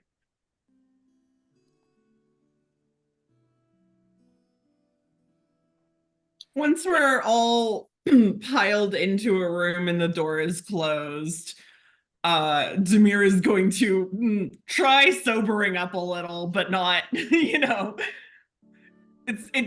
more like okay. Outcast draft of Uh, mead is still it- drinking. Is it everybody who's in one room? Yes, Demir is making sure everyone is in the room. Which even if that involves sticking her head out and going, Hawk, stop being a lazy ass and come over here. Have some fun, but not right now. All right. When Hawk walks into the room, it's not, you don't immediately recognize him.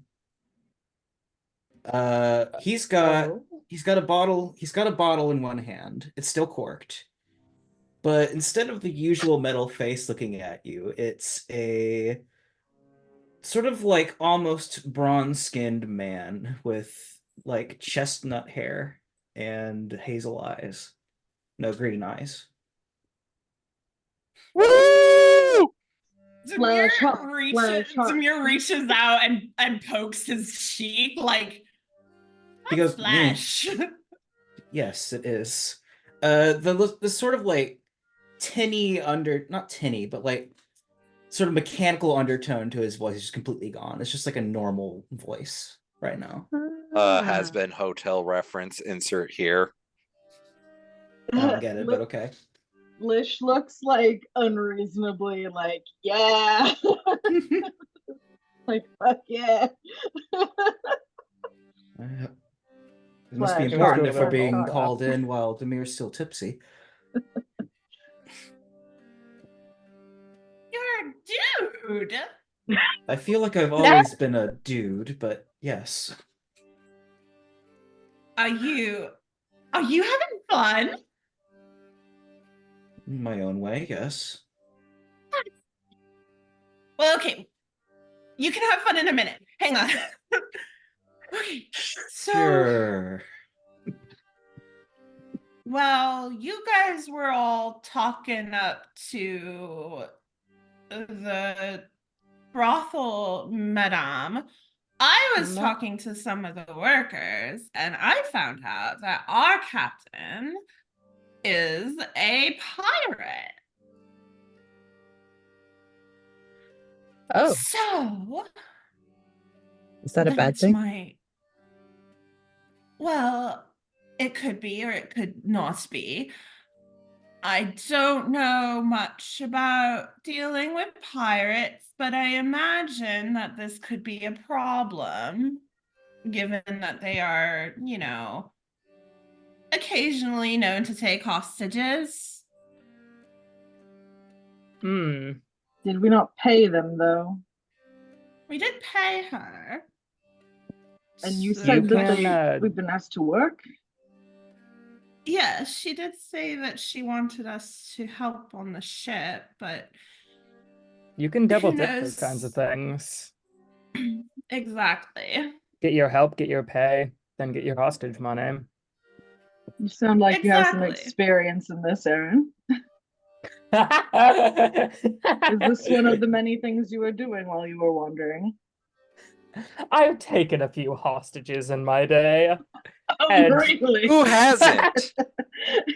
Insight And check. that is just you can tell that is such a fucking lie.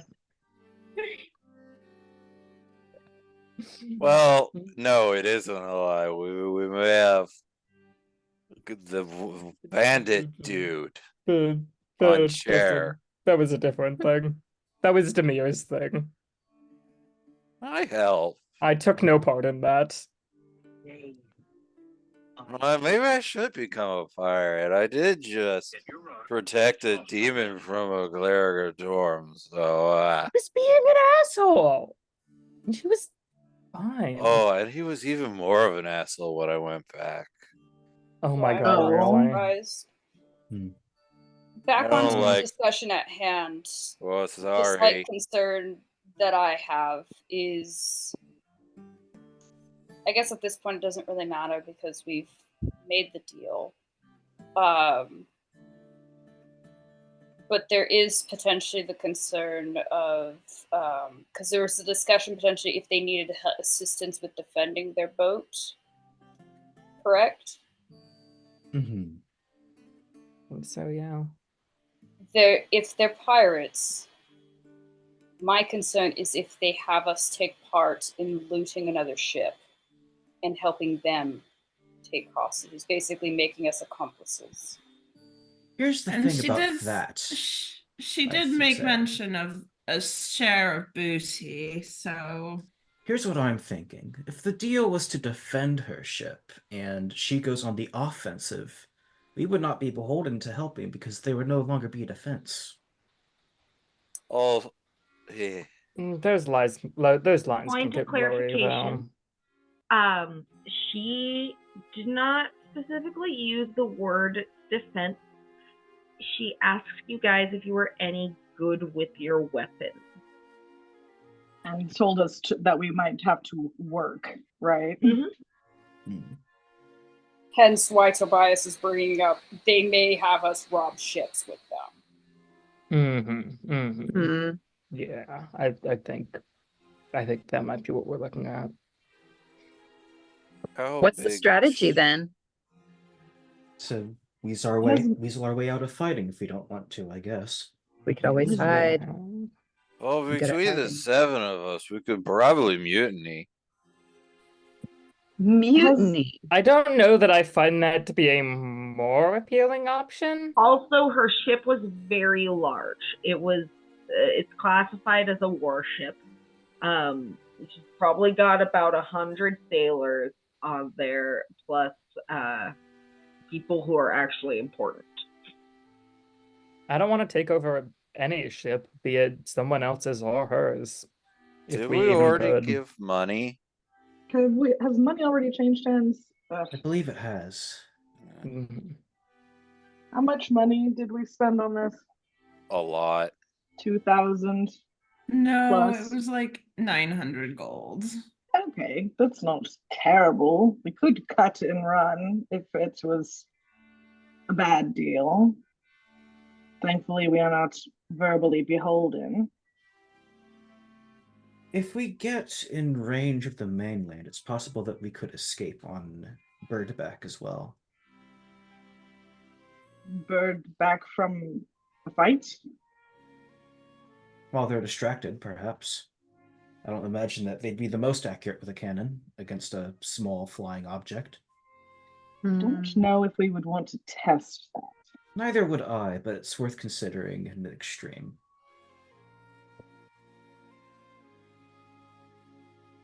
I mean, or she could be up on the up and up and just ferrying us around. So that is the other option. That is the But- hope, but we should still Yeah. prepare for what we most dread. We Exactly. could always pay more to perhaps influence her away from picking fights on this journey. I'll give you Don't know how much- $100 to fuck off. Exactly. Give you $100 to ignore any pretty prices.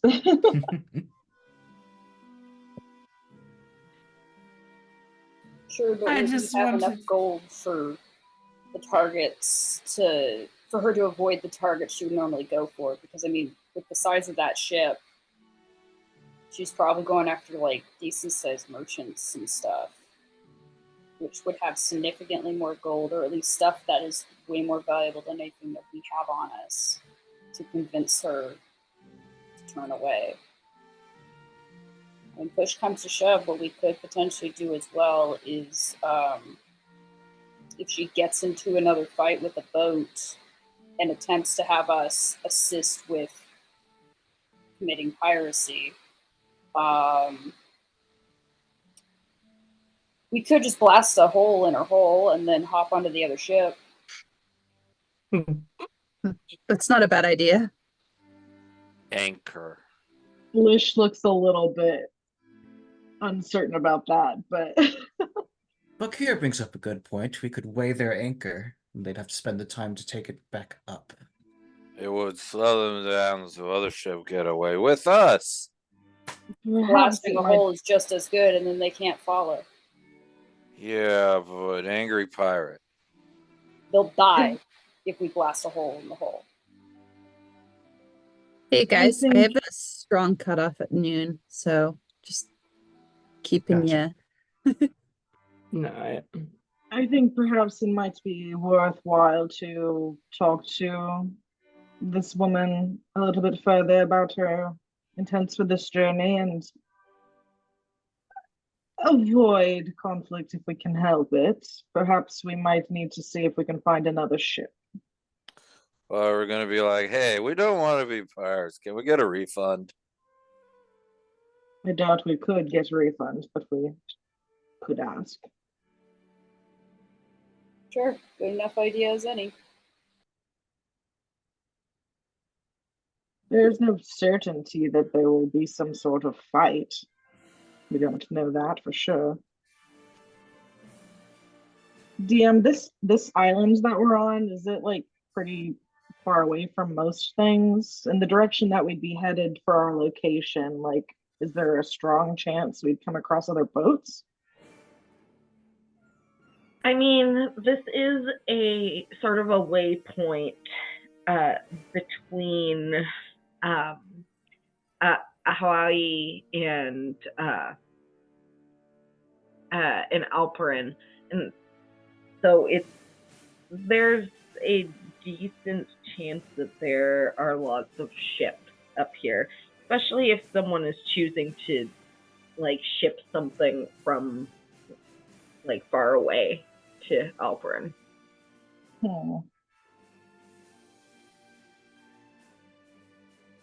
What about the crew members that you were dancing with, Toby? Weren't they all from the same ship? They were, but the ship is small.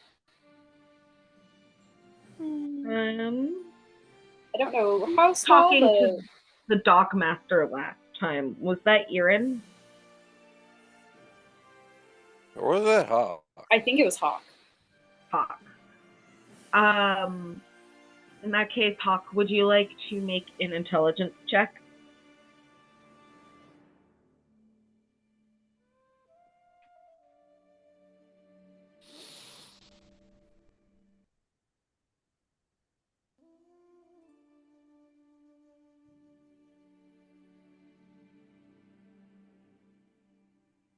Hawk, Huh? What? Sorry? I asked you to make an intelligence check. Oh, sorry. I admittedly spaced out.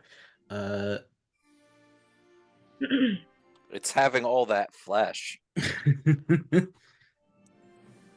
I'm so distracted by these new sensations like breathing.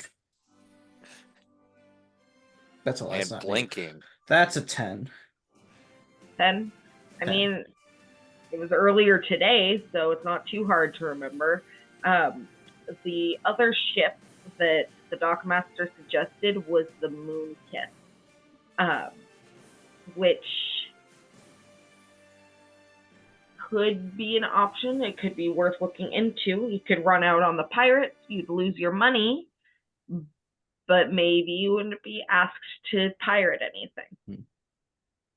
He'll bring that up then, that we do have other options, namely the Moonkiss, you said? Moon Kiss, yeah. Yeah. Where it'd be unlikely to get back the money that we spent securing passage of the Eye of the Beholder, but it could parlay with a different captain, maybe not be potentially embroiled in piracy. Then that's the best place to start. We could raid ship for replacement gold. Raid pirate. Pirate. I don't think pirating a pirate makes you any better than a pirate. Also, we don't want the whole town guard coming on our ass, okay? That too. The idea is to lay low, and committing crime in general is not that. Well, I lost more money than 900 with the whole entire game with both things, so I'm okay with this.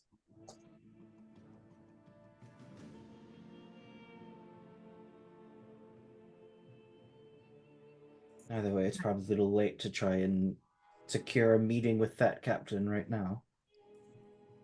You might have to wait till morning. Yeah, we can sort it out in the morning. But just wanted to be aware. That was the rumors I got from the brothel. I think it would be fun to ride with pirates, though. And with that, that's where we shall end session for the day. With things for you guys to ponder. In the meantime, thanks for playing, guys. Thank you for DMing. Thank you. We had a very interesting situation on our hands today.